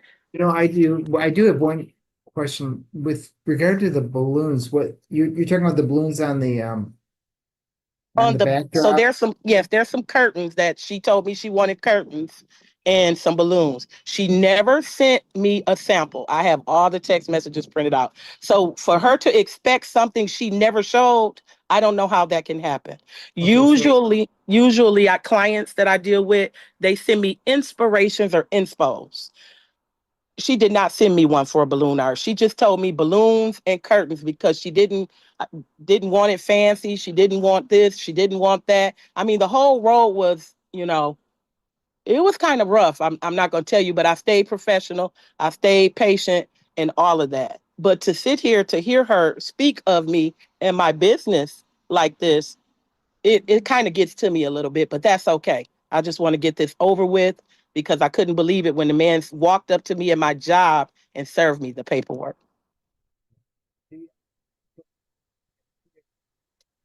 We can't hear you, Judge. Oh, you can't hear me? Okay, No, now. no. Oh, I kind of moved away a bit. What Okay. with the what I guess I'm thinking of as a backdrop. It says happy birthday on it and it's got balloons around it, No, no. surrounded by it. What No, is that's something I was sort of like expecting to get. That's not what that's I the one got. you expected. Uh-huh. Okay, Yeah, but that's I where, don't have a photo of that. She never sent it to me. And Yeah. you And never she and asked for one. I don't But- You listen. never asked for anything. Anything that I tried to get together, I always had to initiate. Look, I'm not attacking you personally. Let's be real clear about I don't that. want to go back and Because forth either. the first thing that I said to her in my text message was, I really, really liked the way you did the tables. Now, the things that I had a problem with, those were the things that I specified. So and I tell you one other thing. I never ever said anything about you or your company, because that is not what I'm about. I am not trying to defame you or Okay. anything like that, because that's Okay. not what I am. That's not Okay. who I I am. take that. I take that. I take Yes. that. And I'll so take that. no one knows anything about what you and I are, dealing Right. with right now. I'm not worried. I'm not worried about anybody knowing anything, Miss Mary. It's I'm just just that saying I that can't that's not believe who that you're I am. sitting And there all I wanted was what I paid for. and I gave you did not. everything. I I did gave you not. everything. You did not. You did not. I don't, okay, well we don't want to go. I don't want to go back and forth on guys, this public court hearing. I yeah, don't. let's just That's not guys, professional. It's yeah, not. I And don't I mind don't want to letting go do a that. little bit. I Hold don't want on. to do this. Hold on, guys. I always am gonna start muting everybody. I don't mind venting a little bit because it sometimes that just needs to happen. But so that one photo I got that was just an idea of what you thought was going to be there, and then the ones Something or yeah, something sure, okay, remotely and then similar. and then the one Miss Bashir that you did do apparently that I had it looks like curtains are fairly tall. I guess it's probably what 8 feet tall. The Maybe curtain background. maybe 7. I had it on one spot before and I moved it to another side. Okay. And I did not get to make the balloons as full. Yeah, I was saying the I bulls. agree there. I agree there. And I sent her Okay. $100 back for that. And Okay. that's not, I don't know if that's in your notes or paperwork, but I did send her money back. Now I want to know how she's comprising $500 out of that, of a card box, some balloons. And because here's the thing, Judge, with balloons, most people say it's just balloons. No, you have to buy the balloons, you have to blow them up, you have to have equipment, Sure. you have to formulate them, you have to twist them up, you have to buy bags to carry them in, they have to be Yeah, transported. sure. All of that. It's not just balloons, but I gave her $100 back as a goodwill gesture because I felt like there I was wrong and at fault. But nowhere else do I feel like I owe her anything. Okay, what about Not monetarily, like monetarily, I already lost on this event because I added napkins and messed up and didn't put my fee on the invoice. And to me, once you make that mistake, is you just eat it. And I did that. Now, her bringing in another event has nothing to do with her event. That Sure. baffles me too. That has nothing to do with it to me. Yeah. I think she's looking at her expectations, and expectations are just that, yours. I did not receive any. It's so I can't believe it. I just want to go ahead and deal Okay, with so it and be let done me with let it. me just ask you this then. The other one, the balloon thing I can kind of work through. I do have the a picture of the retirement box, the box where envelopes were to be placed in. It does look not very professional. It looks like it's I kind of. can't see it. I don't know when she took the picture. Did she So I take? was going to ask, when was I the don't know. picture taken? After. It was taken, let me see. I'm sorry. Trying to show you, Miss Bashir, on here. It's going to be kind of hard for me to get it up. Okay. Some of it gets to be subjective, but I can kind of show. You know what? Let me take that background off of mine. I think I can. See if I can do that. Video. I don't know if I may be able to do that or not. Can you You see? can't, but that's not on the table. The tablecloths were black. Okay. That's Yeah, taken this is on the. afterwards, so I can't tell you what was Okay. done to it, anything. That was afterwards. The table was There, on. There were. Are there flowers on the box? There's a couple in the there's two flowers on the top of it at the corners, and then there's one that's it. at the bottom of it. Okay, so I can't see from the photo, but that wasn't taken at the place because the tablecloths were black Yeah, velvet. it's sitting No, on the floor. That I will take. the box was photos. not, the picture of the box was not on the table. I did sit it on the floor to Yeah. take the picture. Yes, I Sure. did. Okay. So if to me, if that box was an issue, when you look at the invoice, I would give her the price of the box back, but I want to know how she's getting to $500. And the welcome sign was fine. The welcome sign It was fine. wasn't, no, it was not fine. You can't, I mean, that's your On, opinion. on my end, on my Yeah, end, okay, it I was get what fine you're because saying. I get what you're saying. I've done a plethora of welcome signs. Usually the fancier the welcome sign, the more the ticket price is. And people specify that so I can charge them what it costs for that. You don't come back after and tell me what I could have done because you didn't ask for that. And you also definitely did not pay for that.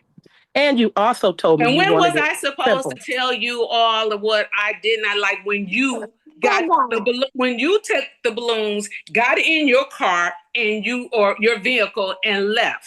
So there was no opportunity for me to tell you I don't like this, I would like something different or whatever, because I wasn't given it. You never even came to me and said to me, Kelly is giving me some kind of look, which I don't know. So I don't know. You know what, Miss Mary? You know what, Miss Mary? If you really want to know, everyone was dry on your end, including you. When you walked Everyone into was what? when you walked into the building, it was never hello, hi, okay, blah blah blah. It was nothing. And then another thing, when I came into the building, all the tables that I needed to be covered for food had all the food on it that you guys brought in, so I couldn't work with that area.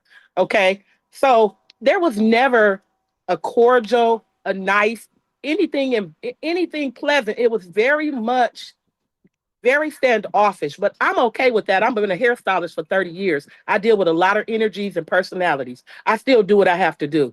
Okay. And I kept going. When you reach out to a person that you want something personally done, there are things that you should communicate. I asked, you told me simple. He's simple. He doesn't want much. He doesn't have to have this. You wanted Much was all the low. You guys? wanted all low centerpieces. I told you. Well, How much was the Hold on, guys. How much was the welcome sign?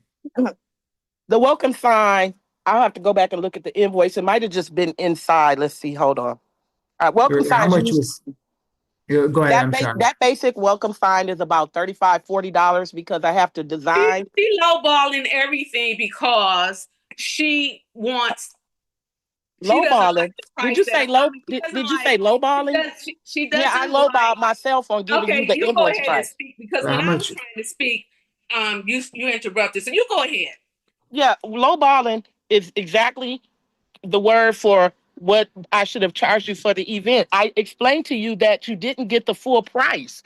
You told me you told me you had sticker shock. What did you expect for $1,500 for that many guests? What did you expect for $1,500 for that many guests? Let's I'm okay, not we're gonna understanding. start. I paid Guys. $1,800. Let's be clear. For how many guests? For how many guests? 200. $1,800.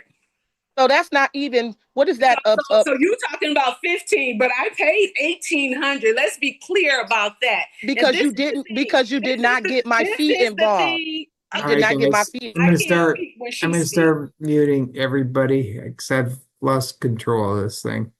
I try to give you some chance to kind of vent a little bit. I got both of you muted. Let's just leave it at that. Miss Davis Taylor, how much did you pay for that welcome sign? I'm gonna unmute you again. Go ahead and unmute. No, you gotta unmute again. This is where we're gonna have issues. You asked me what did I pay for it? No, yeah, what was the cost to you? What did she charge you for that welcome sign? It's not like that. It was Oh, 18. it was, Okay. It was was that 18. just part of the whole? Yes, and Okay. it's what was included in that 1,800. And this is the thing. I feel like she's lowballing and saying that. So if she didn't like the box, well, the box is $35, and if she didn't like the Well, the sign, car, then the whole, this is that. But what yeah, I'm saying is that this was a once in a lifetime kind of event. This is yeah, something that I really wanted to do to honor my husband for his 48 years yeah. of working for General Motors. And so I put into what I felt like I did not get. That's how I came up with the $500. And then Yeah. there's the $40 processing server fee. Then there's the $30 filing fee. And then all the pictures that I provided with you so Right. you could see Yeah. the text messages that we had going back and forth, and also the pictures of what actually I received and what I did not. Okay. And so, So hold on. Let me talk a little bit here. okay. The card box was you list, well, at least it was listed as $40. So that one I have a price on. That's the only reason I'm asking about the But that's welcome her sign. price. You know what I'm saying? But I understand, but that's what you sent me. That's what you sent me. So I'm guessing that card box I was sent you, what did I send you? You said I the sent you photo. $40 for the, No, on your photo, the photos you sent me for what the agreement was, your exhibits 29 and 30. I'm going right down those things. mm-hmm. And one of them lists the card box is $40. So I don't understand where you're getting the Well, I'm $40. just, ma'am, that's where I'm getting it from. Right off of it. It says gift box or card box. $40. Where is it here? Centerpiece, $40. Reserved. I think I saw 40. Oh, maybe not. Maybe that was. Oh That's no, what here, she yeah, card told box. No, you. here it is. No, here it is. It's card Where? box. It's on 30. It's on number 30. Card box, $40.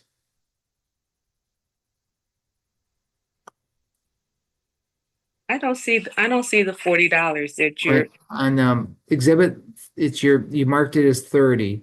Mm-hmm. It says, it starts out at the top, says backdrop, curtain display, balloons, $300. Welcome sign at $50. Card box, $40. See that? I don't. Well, do you have your exhibit 30 in front of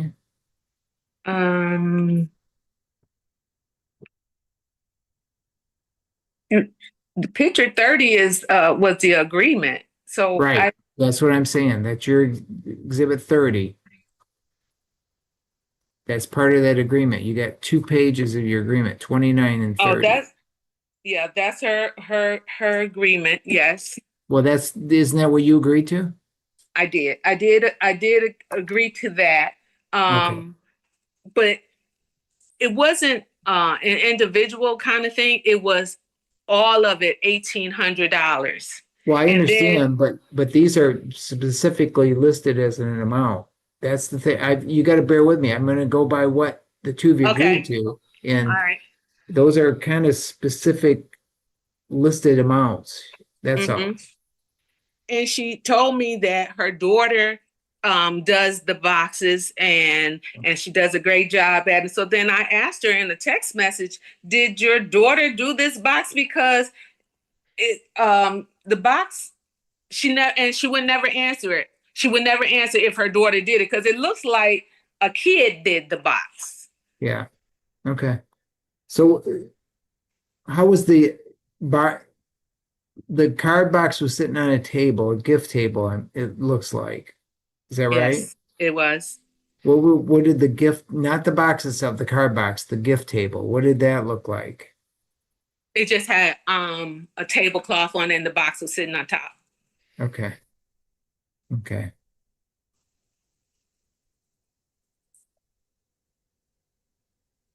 Okay. And she did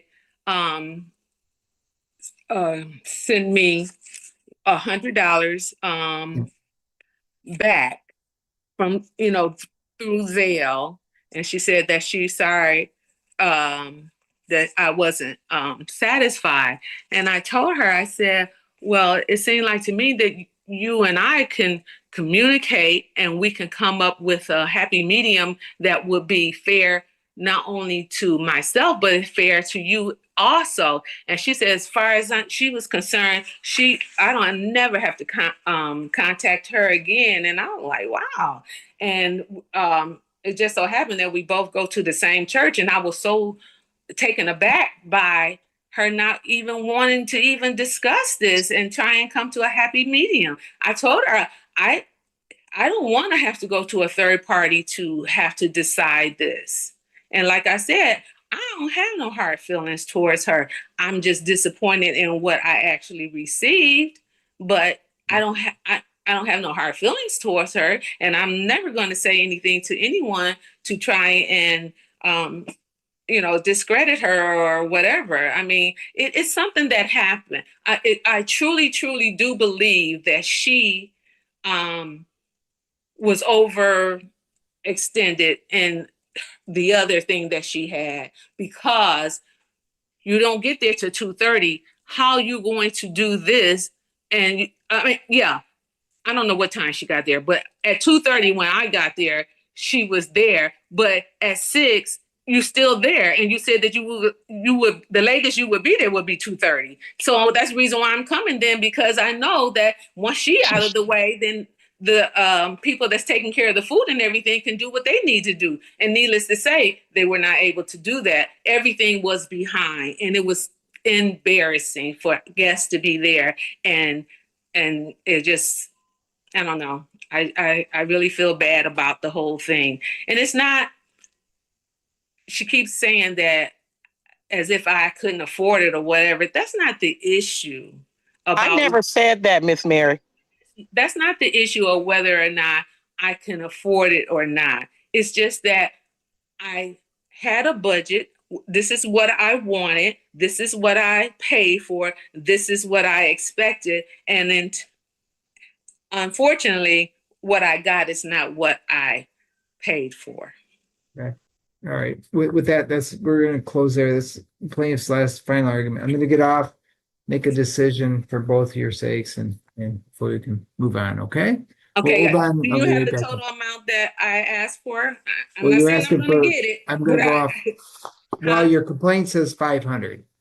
Well, okay, so you don't do the processing service fee and the filing fee? Yeah, those are going to be court costs. If I give you anything, it'll include the court costs and processing, which is, I've got a $50 processing fee, and I believe it's let's have it here. Your filing fee was somewhere 30. Yeah, $30. And so, yeah. So I've got $80 in court costs. Yes. Okay. All right. Judge, can I say something before you go off?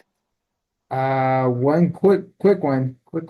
Okay, as for when you're looking at the invoice where it tells you about the backdrop and the price of the backdrop, that price is included with rental of the backdrop stands, curtains, and then balloons.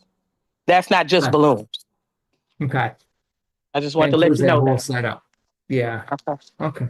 All right, Okay. guys, give me a sec. I'll be right back on. All right. All right, guys. Okay, we can go back on the record. I had a chance to read my notes regarding this matter, and the complaint is asking for $500 for services not rendered, or that were in a condition, in such a condition that they weren't rendered. Do find that there were some items that were into Ms. Bashir's credit. She does admit that the balloon situation was not good. She did give credit for $100. I'm taking that in consideration with some of my judgment here. Do find that there is owed for the and again, Miss Davis Taylor, I'm going, some of this is directly off of what was agreed to with the agreement. I understand what you're saying, it's $1,800 total, but there were some items that were specifically laid out at how much you were being charged for them. Card backs was $40 plus gift table of $10. I'm giving you $50 for that item. The welcome sign, $50 for that item. I'm giving $200 for the backdrop that did need to have more done to it. That's being offset because there was $100 given back by Ms. Bashir as well. I'm giving you a total in damages of $300, court costs of $80 for a total of $380 based on those items. It's hard for me to and I appreciate the disappointment with some of these items, but I got to give you what was agreed to, what I can concretely say these items should be credited for. That's what we're doing here. Okay, so judgment for plaintiff in the amount of $380. Okay. Okay. And good luck to both of you. All right. Thank you. You're welcome, man. Bye. Ms. Pratt, why won't you give me a urinalysis this morning? Well, that's the same thing we went through last time. That's why I had the patch, because I found out that I had a tumor in my kidney Okay. while I was in jail. So that's why I can't urinate. Okay. Because I have notification. The lady came from Dina to put the patch in. It was real late at night in jail. So I have notification dated yesterday, the 6th, that you got a drug patch on August 31st when you were in the jail, and that they haven't seen you back to change or put another patch on you. 2 weeks ago, they didn't tell me to come back to check. And they didn't give me a date or anything. I don't believe I that. thought I was coming today to get it taken off, and I came, or yesterday. That's not what I don't have, it's not true. So I'm going to I had find, the paper at home. I didn't bring it with me. well, you didn't show up yesterday. You didn't bring what you needed today. You haven't got your drug patch changed. You won't go to the restroom. Well, she said 2 weeks. Right. Yeah. Yeah, so it's been that right now. I was going over there when I left court. I was here yesterday. I was in the parking.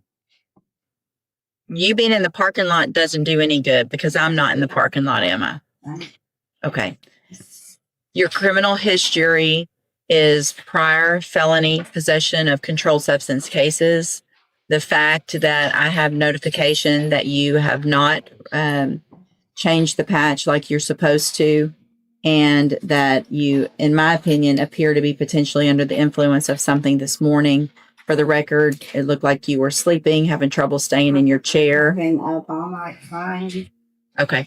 I'm going to raise your bond this time for violating your condition of your bond that you have a drug patch and have it changed every 2 weeks in the appropriate way. I'm going to raise your bond to $20,000. Condition of that bond, obviously, is that you have a drug patch. You got to figure out how to do it. You have to figure out, ask the questions, get it changed the right way at the right time, and then we'll see what happens from there. You can go back with the bailiff. Robert Paredes, that's a sentencing, 3 cases.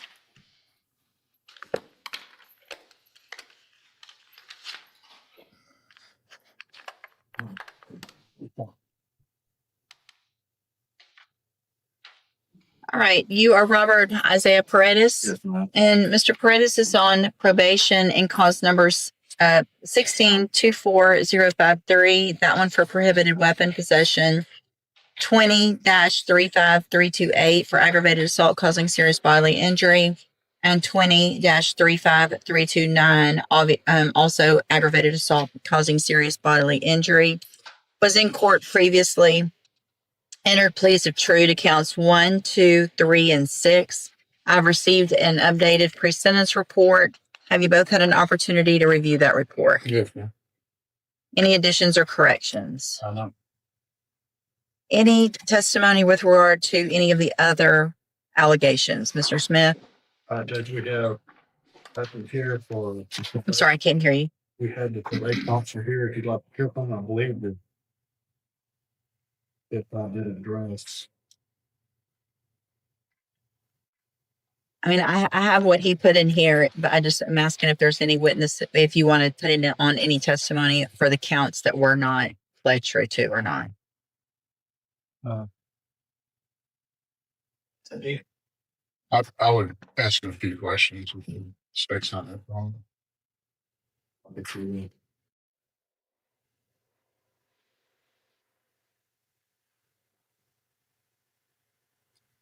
All right, Mr. Patton, if you'll please raise your right hand. Do you swear or affirm the testimony you're going to give in this hearing will be the truth, the whole truth, and nothing but the truth? I do. Thank you, sir. Go ahead. Brandis was ordered to perform community service, and has he completed all of that and provided verification to the veteran? He is not, no. And did he appear for alcohol and drug screening on June 18th, June 25th, July 2nd, July 5th, July 21st, 2025? What were those dates again? June 18th, June 25th, July 2nd, July 5th, July 21st. So June the 18th, he did not show. June the 25th, he did not show. 5th, he did not show. Then July 21st, he did not show. I guess I want to know with regard to community service, obviously what has he done out of any of it, if any? Your Honor, in cause number 16-24053, he has completed 169 hours out of the originally assessed 300. Okay. Which leaves him with 131. He last performed community service on April 4th of this year. He worked with our work crew at my Beaumont office. He has not performed any of the community service in either of the other two cause numbers. Thank you. Mr. Kimmel? Should the community service be concurrent in all 3 of the cases? In other words, the community service that he's done in one case should transfer and be credited against community service. Correct. It is. So he would have 169 how much of each of the 3 cases. Yes. So, Yes. And is that so, even though he was already on probation on one, and then we gave him probation on 2 after that? It is typically how we do that, Your Honor. We typically will give them credit for community supervision on any of the cases they're doing for us, regardless of when they start in supervision. community service. Yes. Sorry. Understood, John? Yeah. All right. How long have you supervised in your department? So I'm a supervisor at our department. I've seen Mr. Brennan on numerous occasions for administration hearings, case staffings, and when I've held down a caseload when we've been in between officers. So you have some familiarity with him. I do, yes, sir. And during the times that you've supervised him directly, has he maintained proper demeanor? Yes, sir. Yes. Proper decorum, all those things? That is correct, yes, sir. And should he be continuing on probation, you would not be the supervising officer, that would be someone else, is that right? That is correct. I would not be supervising it. Well, let's say, I suppose you acted as a supervising officer at some point here through the probation part, is that right? That is correct. Assuming, let's just speak hypothetically, if you were a supervising officer again, would there be anything about Mr. Paredes that would continue to supervise as far as demeanor and decorum or attitude towards the probation department and personnel? Hypothetically, no, not concerning those items. Who was the supervising officer? His supervising officer was Alexander Ariano. Miss Ariano went out on maternity leave and elected to stay home with her child. And so we've since filled that vacancy with a new officer. But she was the one that was, I guess, directly supervising. That is correct. Yes, sir. You got access to her records, is that right? I do, yes, sir. Is there any indications in there about you talking to talking fraud and anything of that nature? No, sir, there's not. Not that I've come across. There's nothing in the records that indicate that there's ever any kind of mental health assessment or mental health recommendation for strategies, particularly not for schizophrenia, anything like that, but for depression. Not that I've come across, no, sir. That's what it's. Okay. All right. So, Mr. Paredes, it shows here in this updated pre-sentence report that one of the things you told Mr. Patton was that you had been on probation since you were 18 and you just couldn't do it anymore. Yes, ma'am. That's true. And then you said, I'll take a safe P. I feel like prison's going to make me worse and blah, blah, blah, but I feel safe P is the best thing for you. So tell me what you're asking for and tell me why.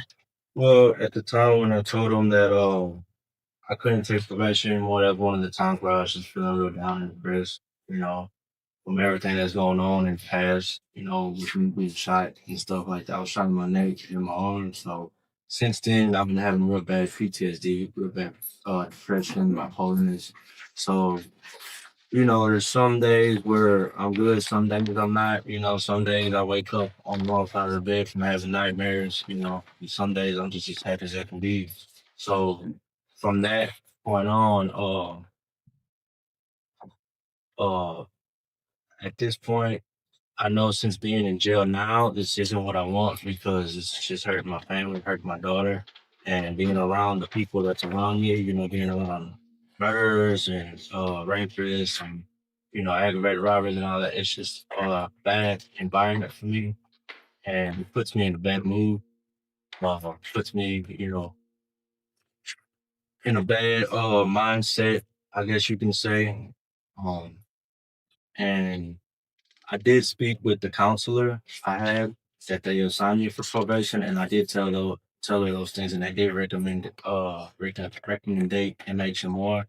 but I never went just because I felt like it was I felt kind of low, of thinking I would go to MHMR, because Stigmatized. yes, sir. So at this point, I don't want to go to jail, prison. Feel like being in here, sitting in here, has helped me realize that my life is on the line and it isn't a game and it isn't a joke. And but I do need help mentally. I was prescribed Zoloft the last time I was in here due to my PTSD that I never took it. I heard really bad things about it. But now I'm starting to realize maybe I should be on Zoloft just to control the urge of smoking weed and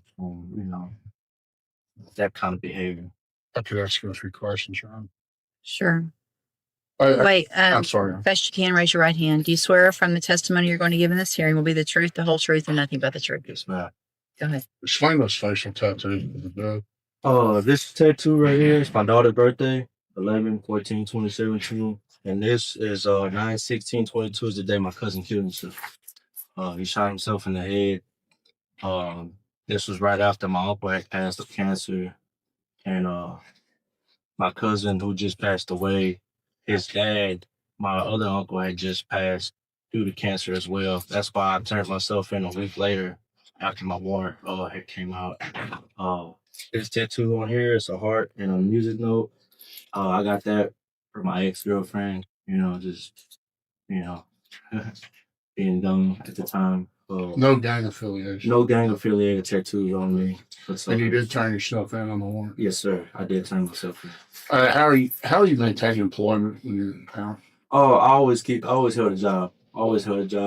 Even if it's working at Whataburger. What was your last job? Shipley's Donuts was my last job to maintain. Because I got laid off. I was a carpenter for Bechtel for about 1.5 years. For the LNG plant? Yes, sir. LNG terminal? Yes, sir. What were you, if you're a carpenter? Yes, sir. Scaffold builder, what were you? We were doing woodwork, building decks and carports and lunch sits and the action. And as far as being shot, that actually, I know the court and looking into criminal history, these are serious cases as far as the aggravated assault, serious bodily injury. You were actually shot during that interchange. Is that Yes, right? sir. By the other people? Yes, sir. And you had returned fire? Yes, sir. That's not what I understand, but it's not, I don't want the court to think, I'm just looking at it and I'm not trying. my understanding from the version and the pre-sentence report previously, and I didn't represent. my recollection of it actually, because it's not good when I remember you. The fact that you were already on probation for a felony, Right. and then you came in and you admitted that you went there to shoot. You went there to go shoot Christy, but which is your child's mother, right? That's not true. No. So did you mean to go shoot the two girls that got shot, Alexis and Taylor? Who'd you mean to shoot? I didn't go there to shoot anybody. I think as he explained it to me, he was going there to meet for sexual purposes, the two girls. And when he got there, he was set up in the parking lot and then by other people there, people who were going to rob him. And in the course of that, there was a gunfire, but he wasn't going there to shoot anybody. All right. Well, that's He was going there for an illegal purpose. that goes against everything that was said and everything that he agreed to back then, because That's correct. We were getting ready for trial on this case. Yes. He was the aggressor. He was the one that fired first. And had he been a better shot, Alexis and or Taylor might have been killed, but he was there to go kill Chris. I didn't represent him. Okay. So I don't. all right. Anything else? All right, Mr. Smith, argument. I would agree with the probation, but I believe he's only asking for safety now simply because it's the only alternative he sees to prison. I don't think he's sincere about it. We have given him chance after chance after chance, and he has squandered, wasted. And even though he's a nice guy when he shows up, he does what he wants to do. That's evidenced by the jail reports that shows that they tell him to go back to his bunk and he just gets in the shower with his jumper on. And then when they write him up about it, then he says, man, fuck you. He has zero respect for authority or doing what's right, what he's supposed to do. I think prison term is appropriate in this case. The PTSD excuse is weak. He was the aggressor in the initial contact. And you can't claim that, well, I feel bad because I got shot by somebody who was defending two other women. So I would ask for 10 time in this case. Anything else, Mr. Kimler? Well, it's difficult for me to address the always with these jail incident reports without having the opportunity to cross-examine the person that made the allegations. So I would ask the court to consider the fact that that's not subject to, those allegations aren't subject to the rigorous cross-examination. But I think that on Mr. Brady's behalf, struggling with depression is a serious matter, and I respect Mr. Smith's looking at this as unless somebody just volitionally or somebody just deciding to be stubborn and self-centered and not complying. But depression is a serious problem. He has struggled with that. I think that's indicated by the working criminal history that we have. There is no new offense allegations in this. These are administrative violations. Of course, those are important, especially reporting.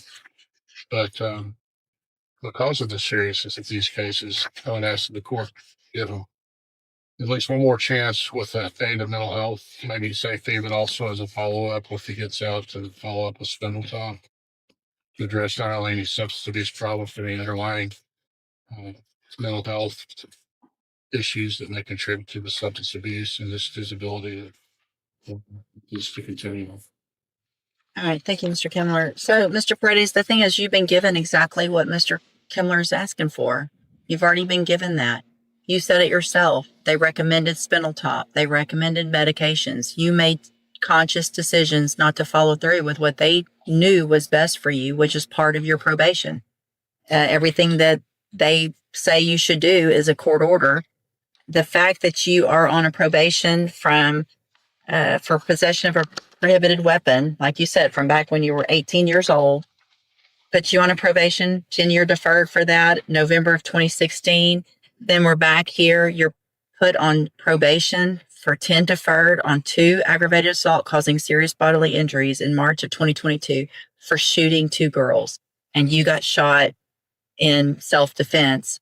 And it appears that there's no real reason for me not to believe that that's how it happened for a number of reasons. No one else was charged with aggravated assault for shooting you. All the police reports, everything that went through in those pre-sentence reports previously that I have copies of, all makes it appear to be true that you went there to shoot either Christy and or whoever else. And luckily were not a good shot. One of the girls got shot 3 times and survived it. And for you to say you have PTSD from getting shot, I can't imagine what she has. I feel like you've been given every opportunity. And when I look back on some of these times where I give chances like I gave you, it's very frustrating and a little embarrassing because it looks like I was not really thinking clearly then. I understand that these are drug allegations. You've been given opportunities to get help. I mean, you've been on probation since 2016 with every opportunity possible. So at this time, in cause number 16-24053, I'm going to, also based on the evidence presented today, I am going to find count 5 true. So that makes you pled true to counts 1, 2, 3, and 6. I'm finding count 5 true based on that evidence in each of the cases. Find sufficient evidence in that case to find you guilty, and at this time find you guilty of possession of a prohibited weapon. Sentence you to a term of 7 years in the institutional division of the Texas Department of Corrections. You will receive credit on that sentence for any time that you've been in custody that the law gives you the right to receive. In cause number 20-35329, also find counts 1, 2, 3, and 6 that you pled true to those freely and voluntarily. Find them true. Also find count 5 true. Find sufficient evidence to find you guilty, and at this time find you guilty of aggravated assault causing serious bodily injury. Sentence you to a term of 12 years in the institutional division of the Texas Department of Corrections. You will also receive credit on that sentence for any time that you've been in custody that the law gives you the right to receive. There will be an affirmative finding of a deadly weapon in that case. In cause number 20-35328, again, find that you pled true to counts 1, 2, 3, and 6 freely and voluntarily. Find those counts true.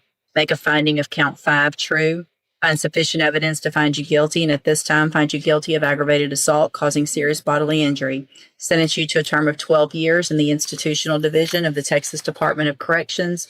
You will receive credit on that sentence for any time that you've been in custody that the law gives you the right to receive. There will also be an affirmative finding of a deadly weapon in that case. All 3 of these will run concurrently, which means together at the same time. I am going to hand you a trial court certification. These were not agreements. You do have some rights to appeal. You can talk to Mr. Kimler about that. I need you both to sign and fill out the bottom, and you'll get a copy. I'm also handing you a written admonishment regarding your ineligibility to possess a firearm or ammunition. Because of the judgments entered against you, you're ineligible under Texas law to possess a firearm or ammunition. Possession of a firearm or ammunition could lead to charges against you.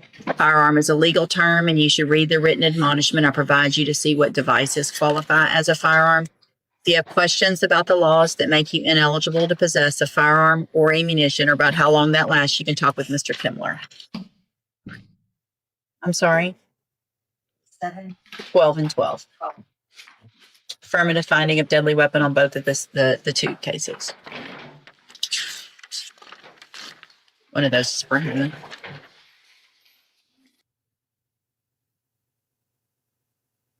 Person today. Miss Sanchez didn't want to do it today, so it needs to be pushed out to a different date so she can be in person. Let's go ahead and look at the dates. So the next availability is November 19th at 3 p.m. Does that work for all parties? We'll make it work here. With what judge? What do you mean with what? With what judge would be there? Is it you? I am the judge, yes. Okay, well, I'm going to put in a request for a different judge because I would like a fair trial and I don't think you're being very fair with me. That's wonderful. Please file the paperwork. That I would be great. definitely will. Sounds great. All right. So the hearing, 3 p.m., courtroom 6. Does that work for all parties? Yes. Yes. Okay. All right. Let's get that in the system.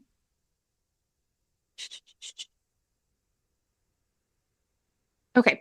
So now that it has moved to November 19th, 3 p.m., courtroom 6, you have the opportunity to appear in person or virtually. Okay. So if you do not want to be there in person, you do not have to. It's the same login information. It would just be in courtroom 6 and not 8. Okay. So Okay. that would be at 3 p.m. And let me look up the dates and give you the new drop-off date. So Rodman Realty, we do have all your exhibits that have been submitted. So you do not need to resubmit your exhibits. If you want to additionally add anything in, you may, but these will be reserved for the trial on the 19th, November 19th, okay? Okay. If any party wants to additionally submit any exhibits, you will have until the 7th, November 7th, which is a Friday. There needs to be 2 copies of every exhibit submitted, so that way the court can retain a copy, and that way the other party can have another copy of the exhibit as well and just know what is being presented against them. So let me go ahead and open this. All right. So I believe you already, Rodman Realty, you guys already presented 2 copies of everything, right? So you don't need to double up. Okay. Nothing was received from the plaintiff at this time. Rodman so has received. You have until November 7th to submit any evidence that you would like to submit. It needs to be 2 copies of everything. So that way Rodman Realty can come and pick up anything they may need. Rodman has received exhibits online. I'm not going to argue with you. You're being extremely disrespectful yourself. And I have rights as a citizen and in a courtroom. I'm really sorry. I removed her into the waiting room for her to cool down for a second. Okay. I'll bring her back in a few minutes. Okay. But you see what we've been dealing with. I'm not going to make a comment on that, but you don't get to talk to people like that, especially to a judicial officer. So I'm going to give her a second to calm down. Okay. So yes, I am witnessing a lot. So, but I'm not going to make a comment on it, but yes, Of course. Right. it is disrespectful. So I apologize. We're just going to wait a few minutes and then I'll bring her back in. And if it keeps happening, she'll just receive notice in the mail with the new court dates, and I'm not going to tolerate this. So, Madam Clerk, we're just going to stay on the record. We're just going to. It's November 7th. Yes, November 7th was the additional evidence day, and then November 19th at 3 p.m. courtroom 6. Yes. Okay, so. Okay, so let me look up this court rule for affidavitting a judge, because she may be very happy with what she's about to find out. All right, Madam Clerk. So Madam Clerk, we are going to bring her back in. If at any point she starts being rude, can you just mute her and she can just listen? Yes. Okay. All right, so we are continuing on with this setting of dates. So November 7th will be the date that all parties can turn in 2 copies of every exhibit. And then November 10th is when all parties can come and pick up any exhibits that may have been dropped off for them. As I said, Rodman Realty, we already have your exhibits. So if there's anything in addition that you want to drop off, it would be the 7th. You do not need to provide copies of the previous exhibits again. That is already for pickup for Miss Sanchez if she does want it. So just clarifying that. Okay. All right. So November 7th. Okay. Well, there we go. So, I mean, I guess she could have signed off. There was nothing additional that needed to be said. So 7th, 10th is pickup, 19th is trial. I think she's going to be very unhappy when she finds out that I will be the judge there, but there is a chance that she can try to affidavit me. I think she has passed the deadline, so probably see you on the 19th. Okay, okay. We look forward to it. Yes. Very, very excited for it. See you on the Yeah. 19th. Okay, have a great day. All right, thank you. Bye, all Thank parties. you.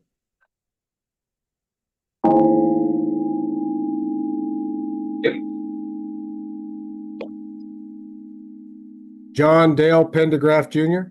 Yes, sir. All right, this is State of Kansas versus John Dale Pendergraft Jr. It's case number 2025 TR 181. Jared Regier appearing for the state. Mr. Pendergraft from the jail Zoom location. I have before me information, Mr. Pendergraft, that you've had a couple of court dates, one in April, one in July, that you did not appear for.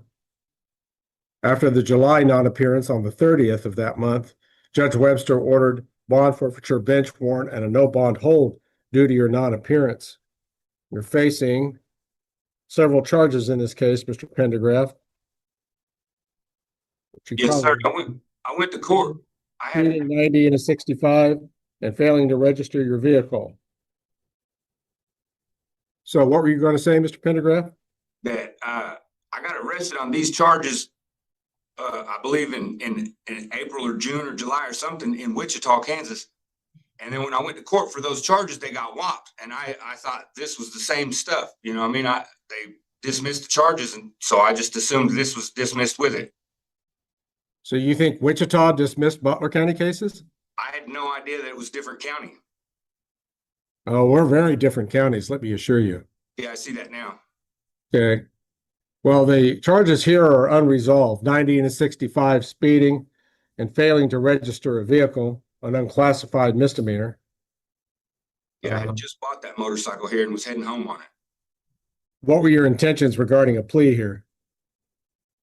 Just to, I don't know, get it out of the way. I mean, I'm guilty of whatever it is. I mean, it's just that you do, since there's a misdemeanor involved, you do have the right to legal counsel and you'd have to waive the right to counsel. I don't suggest that you do that, but how do you wish to proceed, Mr. Pendergraft?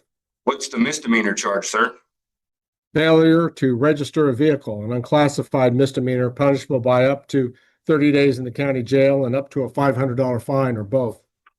Can I plead guilty and get all that out of the way? You could. Are you wanting to waive the assistance of legal counsel, even if you qualify for a court-appointed attorney? Yeah, absolutely. I'm trying to get this out of the way. All right. Do we have a waiver of counsel form we can place before Mr. Pendergraft? I do, Your Honor.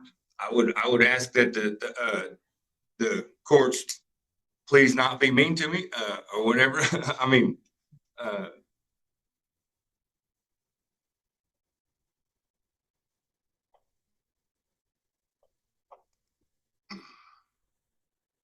what day is it?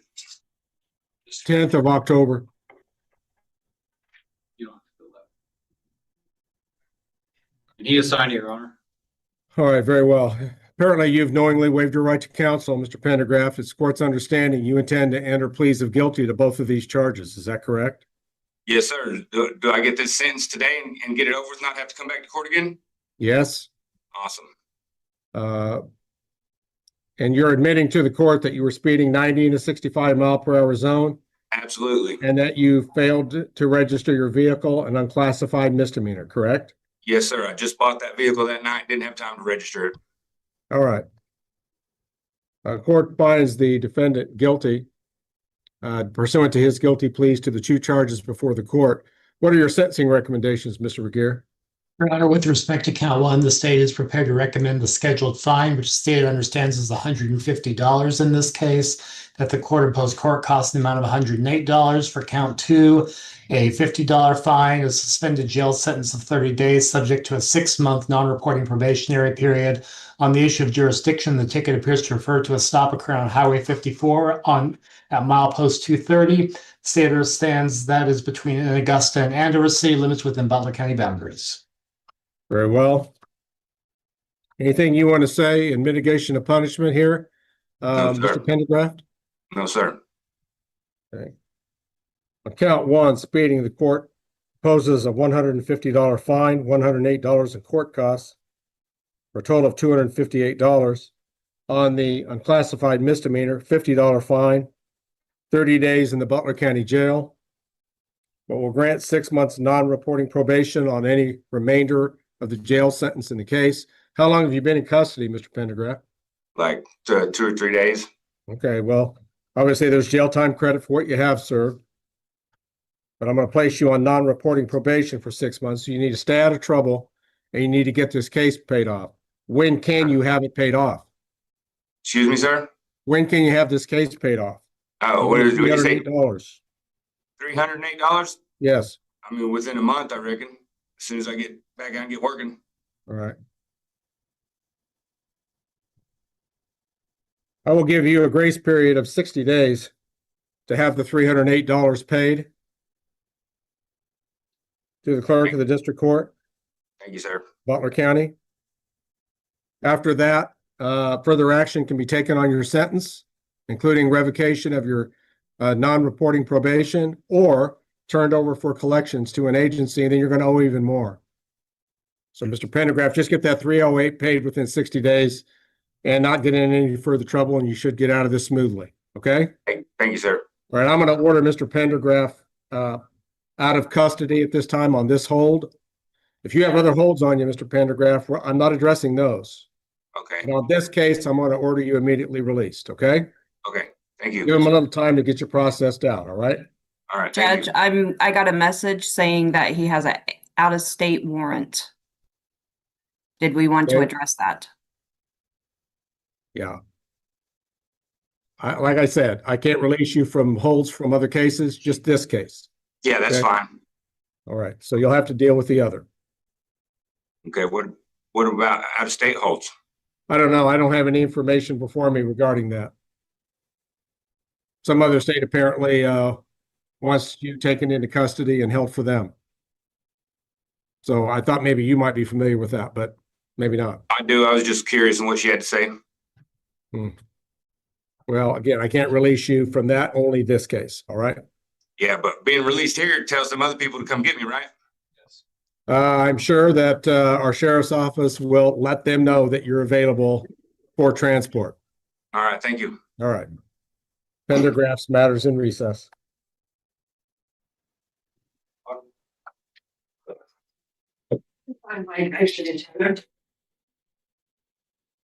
Rhonda Ogden. Yes, sir. This is State of Kansas versus Rhonda Ann Ogden, case number 2025 MR 152. I have before me a fugitive information, Ms. Ogden, that alleges that the Osage County District Court, Pawhuska, Oklahoma, has made a demand for your surrender involving matters concerning identity theft. Apparently 2 counts, unlawful use or display of a license or identification card, and unlawful use or display of license or identification card. So identity theft, 2 counts, and then the other one, 2 counts as well.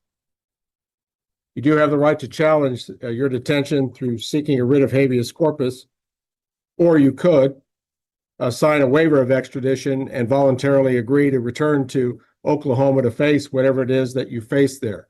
Yes, sir. That's my plan. Okay. Yeah. Do we have a waiver of extradition form to place before Ms. Ogden? We do.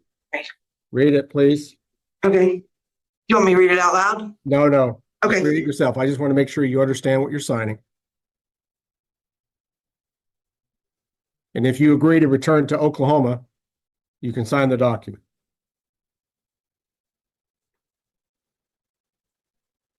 Can I get verification that she signed? She is signing, Your Honor. Very well. Ms. Ogden, you've waived extradition now, so it's generally the policy of the sheriff's office to immediately contact the Oklahoma officials, try to get you transported to their county as soon as practicable. Okay. All right. Thank you so much. All right. That should conclude our business here today. Is Oklahoma country?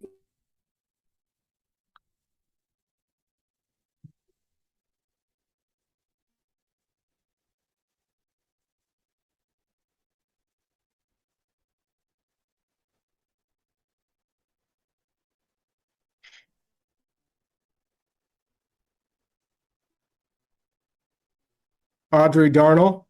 Darnell, yes. Darnell, okay. Yes. This is State of Kansas versus Audrey Renee Darnell. Okay. Case number 2025 CR 463. Defendant appears at the jail Zoom location. Jared Regier for the state. Court will inform the defendant that in count one, there's a charge of domestic battery, a Class B person misdemeanor, punishable by up to a $1,000 fine and up to 6 months in the county jail or both. How do you plead?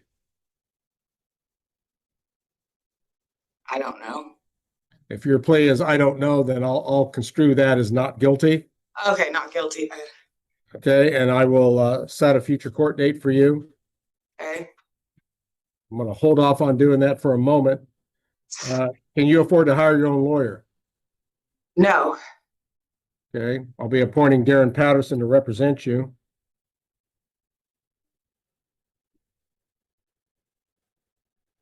What bond are you recommending here, Mr. Regier? Your Honor, this is a defendant who the state understands has little to no prior conviction history. However, the state is recommending a $1,500 cash or surety bond with a strict no contact order for purposes of compliance due to the particular facts. In this case, the state is seeking GPS monitoring. And what will that do? For purposes of ensuring the no contact order with the victim, Your Honor.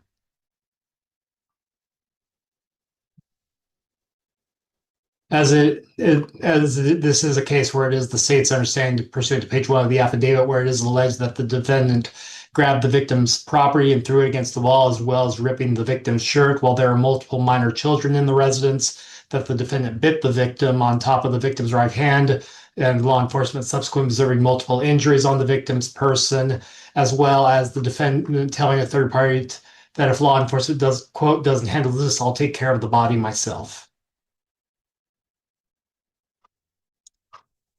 Bond is set at $1,500 cash or professional surety required.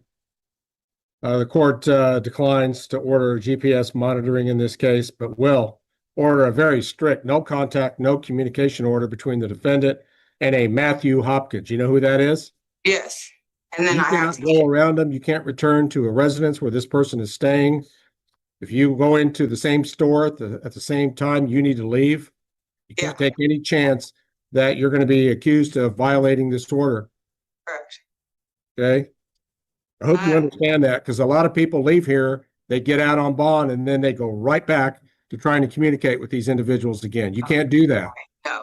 I just need to get my kids from him. He's not even related to them. That's the only thing I need to. Okay, then you're going to need to work through appropriate third parties to do so, either law Yes, they enforcement say agents. standby. Excuse me? Somebody had told me like a standby officer or something. Yes. Yes. Okay. You just need to make sure that the peace is kept. Yes. And that you reacquiring your children doesn't lead to more confrontation. No. You'll be the one that gets in trouble if there is. Correct. Okay. I'm not going to try to keep you from your kids. I understand. Yeah. I'm glad. But you can't have contact with Mr. Hopkins to make it happen. So Yeah. No. I have to the police do that, and then the police will facilitate it to where when he's not home, I can get clothes and stuff for them as well. I hope so. What they were saying. Well, that's what the police had told me, so I'm just repeating, making sure. And what department told you that? Sheriff's Butler County Sheriff's Department. Okay, that's not the police, that's the sheriff's department. It's a big difference. So this is out in the Okay, I county didn't somewhere? realize. Do what now? This is out in the county somewhere? No, this was in Andover. And over PD didn't work this case? No, it was the sheriff's office. Okay, all right, fair enough. I'm not trying to argue with that. I'm just Oh, saying no, you're fine. I'm just confused. you need to go back to the department that said that they would help you with this standby. Okay, Okay, that would be the one in Andover. Got you. okay, just- Maybe Rose Hill. I'll have to figure it out at that point. Got you. okay. You just don't want any more trouble between you and this No. alleged victim. I am 1,500 or cash or professional surety required. Darren Patterson appointed to represent her. You're gonna be able to make this bond then? Yeah, I should be able to. Yeah, I have my bank card with me, but I have to have access to it to get it done. Okay. I'll set you on Judge Webster's future docket. It's a ways out. December 22nd, 2025 at 8 o'clock in the morning. Okay. That's a Zoom docket. You must be on that meeting by Zoom. You can always come to the courthouse, the Judicial Center in El Dorado, and participate from there. Okay. December 22nd, 8 o'clock a.m. And things are going to be peaceful between you and Matthew between now and then, right? Yeah, I'm gonna get help to go get my stuff and we're leaving. We're going back to Sedgwick County and completely getting away from him. This has been going on for years. All right. And I'm Over to finished. court. Huh? Anything else, Mr. Regier? No, Your Honor. Okay. Then this matter will currently be in recess. We'll move on to another case. Thank you. You said $1,500 bond, Your Honor? I apologize. Correct. Okay, thank you. Do I have a Nicole Young on this meeting?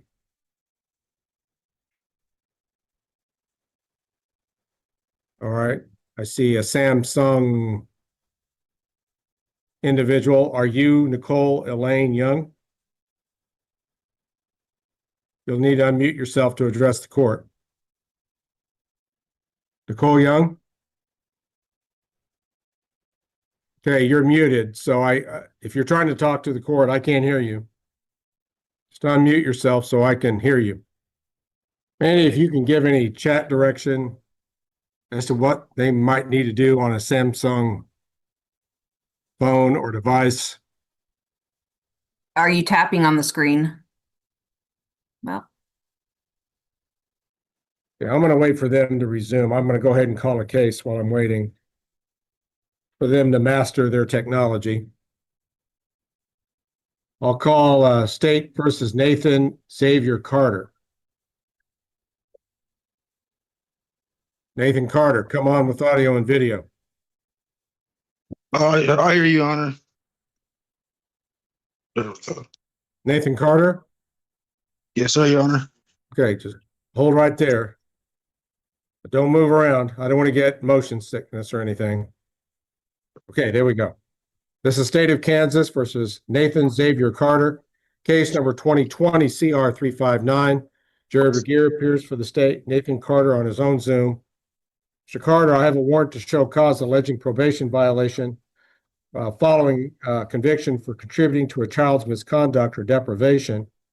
Allegations are you failed to obey the law, failed to prove employment, failed to report, and failure to pay. Further hearing will need to be held on these allegations, Mr. Carter, for your assigned judge, which is the Honorable Phyllis Webster.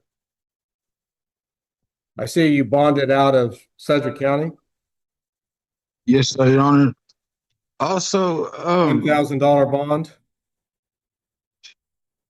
I'm I'll not approve your really bond sure. appeared today. Maintain you under the bond. Wichita Bonding Company in the amount of $1,000, securing your appearance. But again, we're going to need to establish a hearing date in the case. Can you afford to hire your own lawyer, Mr. Carter? No, sir, Your Honor.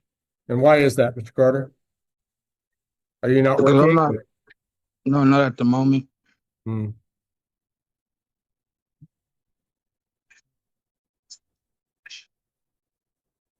Yeah, you had Chris Pate as your attorney before?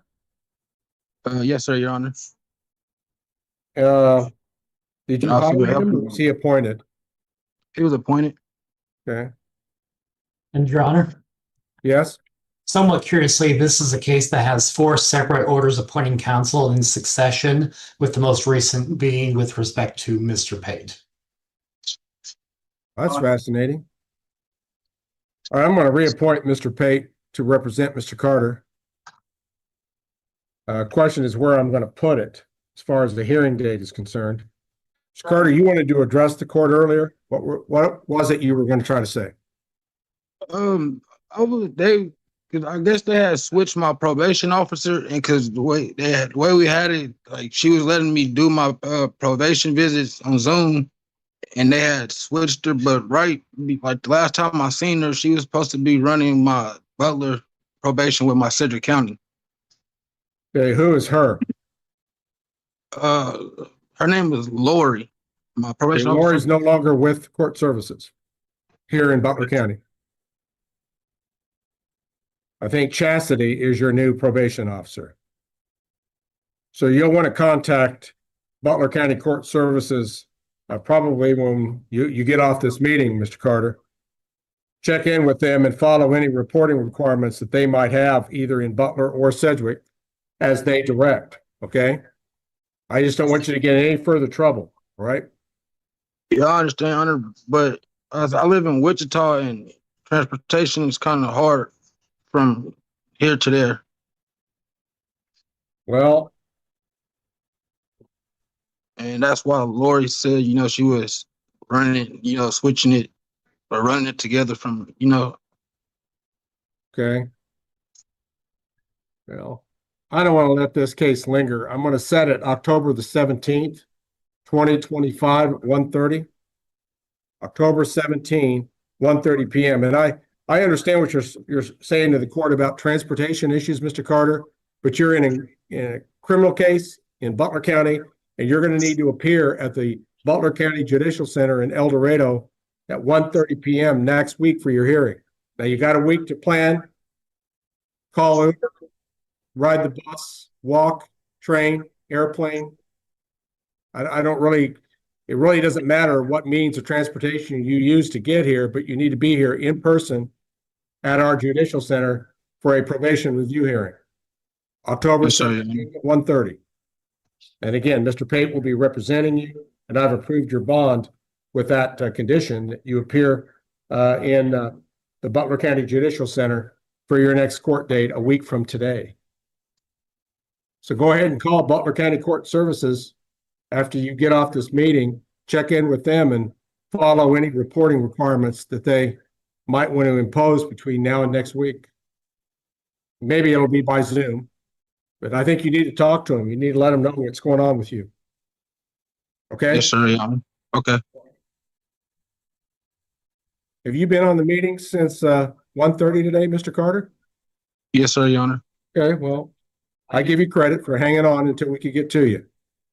But I think our business today is concluded. Go ahead and make that call to the Court Services Department, and you need to be at the courthouse next week at 1:30.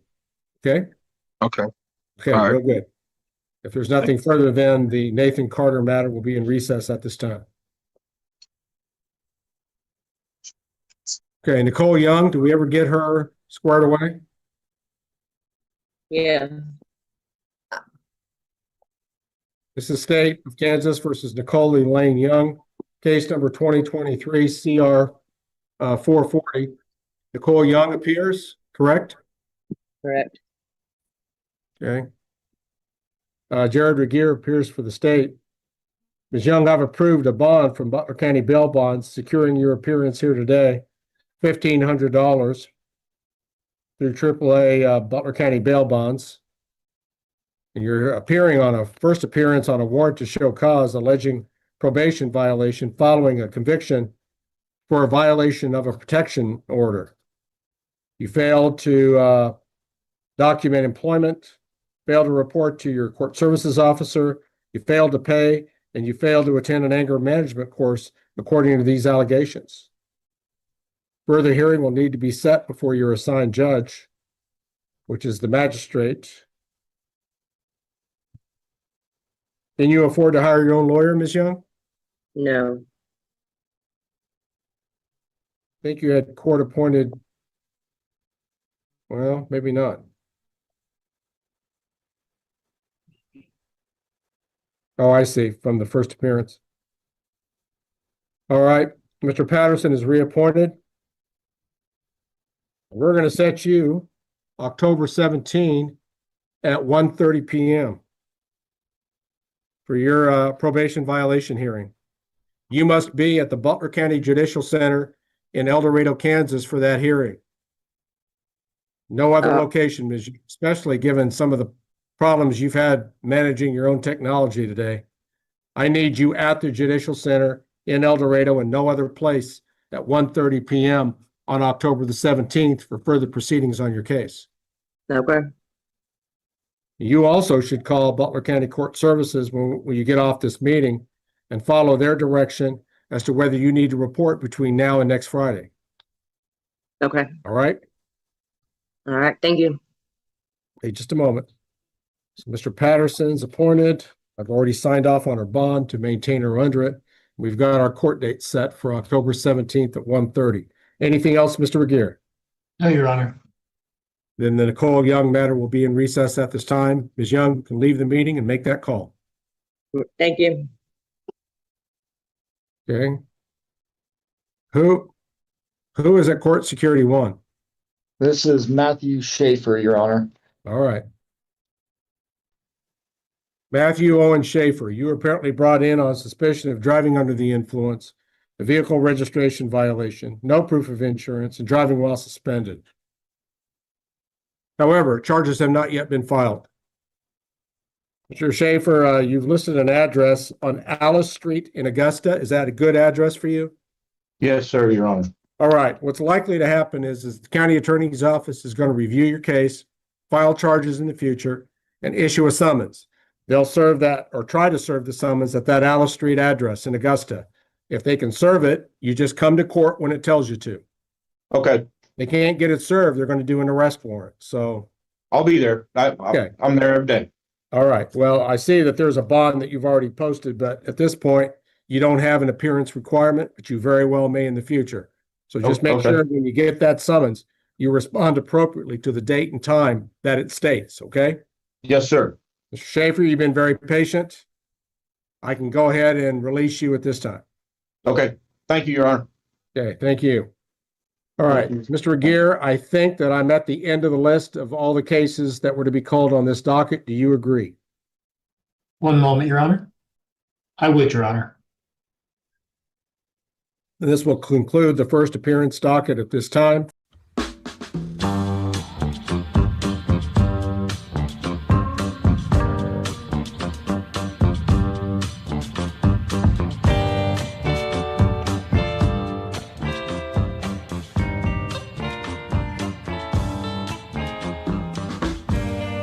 Well, kids, it's 1:30 in the afternoon for me. I don't know what it is everywhere else where everybody else is, but it's just been about 2.5 hours of court content from the past week presented to you by Lone Wolf's Court Gallery.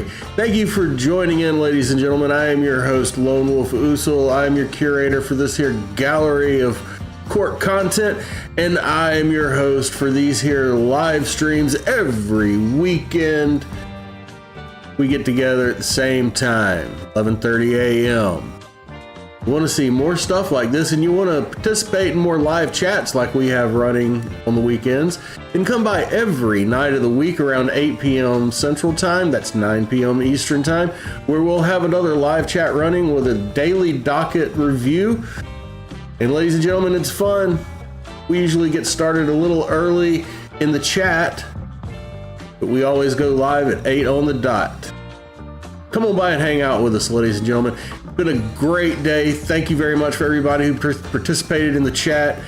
Thank you, Julie. Thank you, Northwest, Hermeticus, Denisha, Tool Monkey, Mama, always thank you. Kiernoth, thank you for showing up. Shiloh, happy to see you.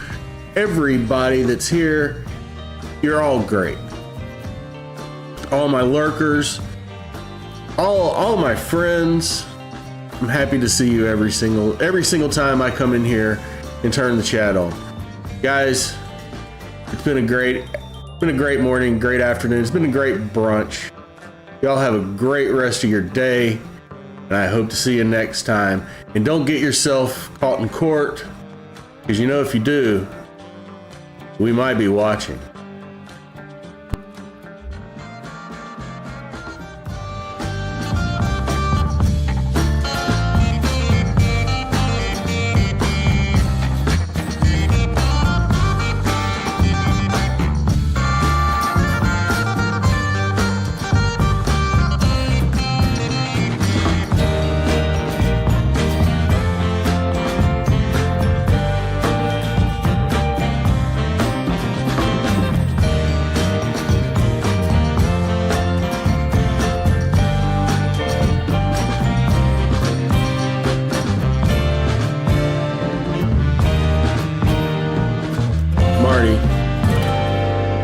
Marty, you're not everybody. You're not just an anybody. You're a Marty. I'm definitely not doing the Ferris Bueller day off. But everybody is somebody. You're somebody too. Bueller. Bueller.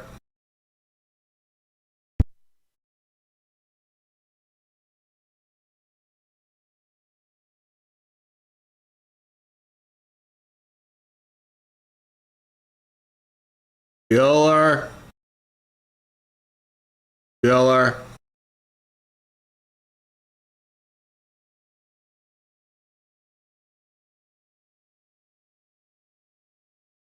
Bye.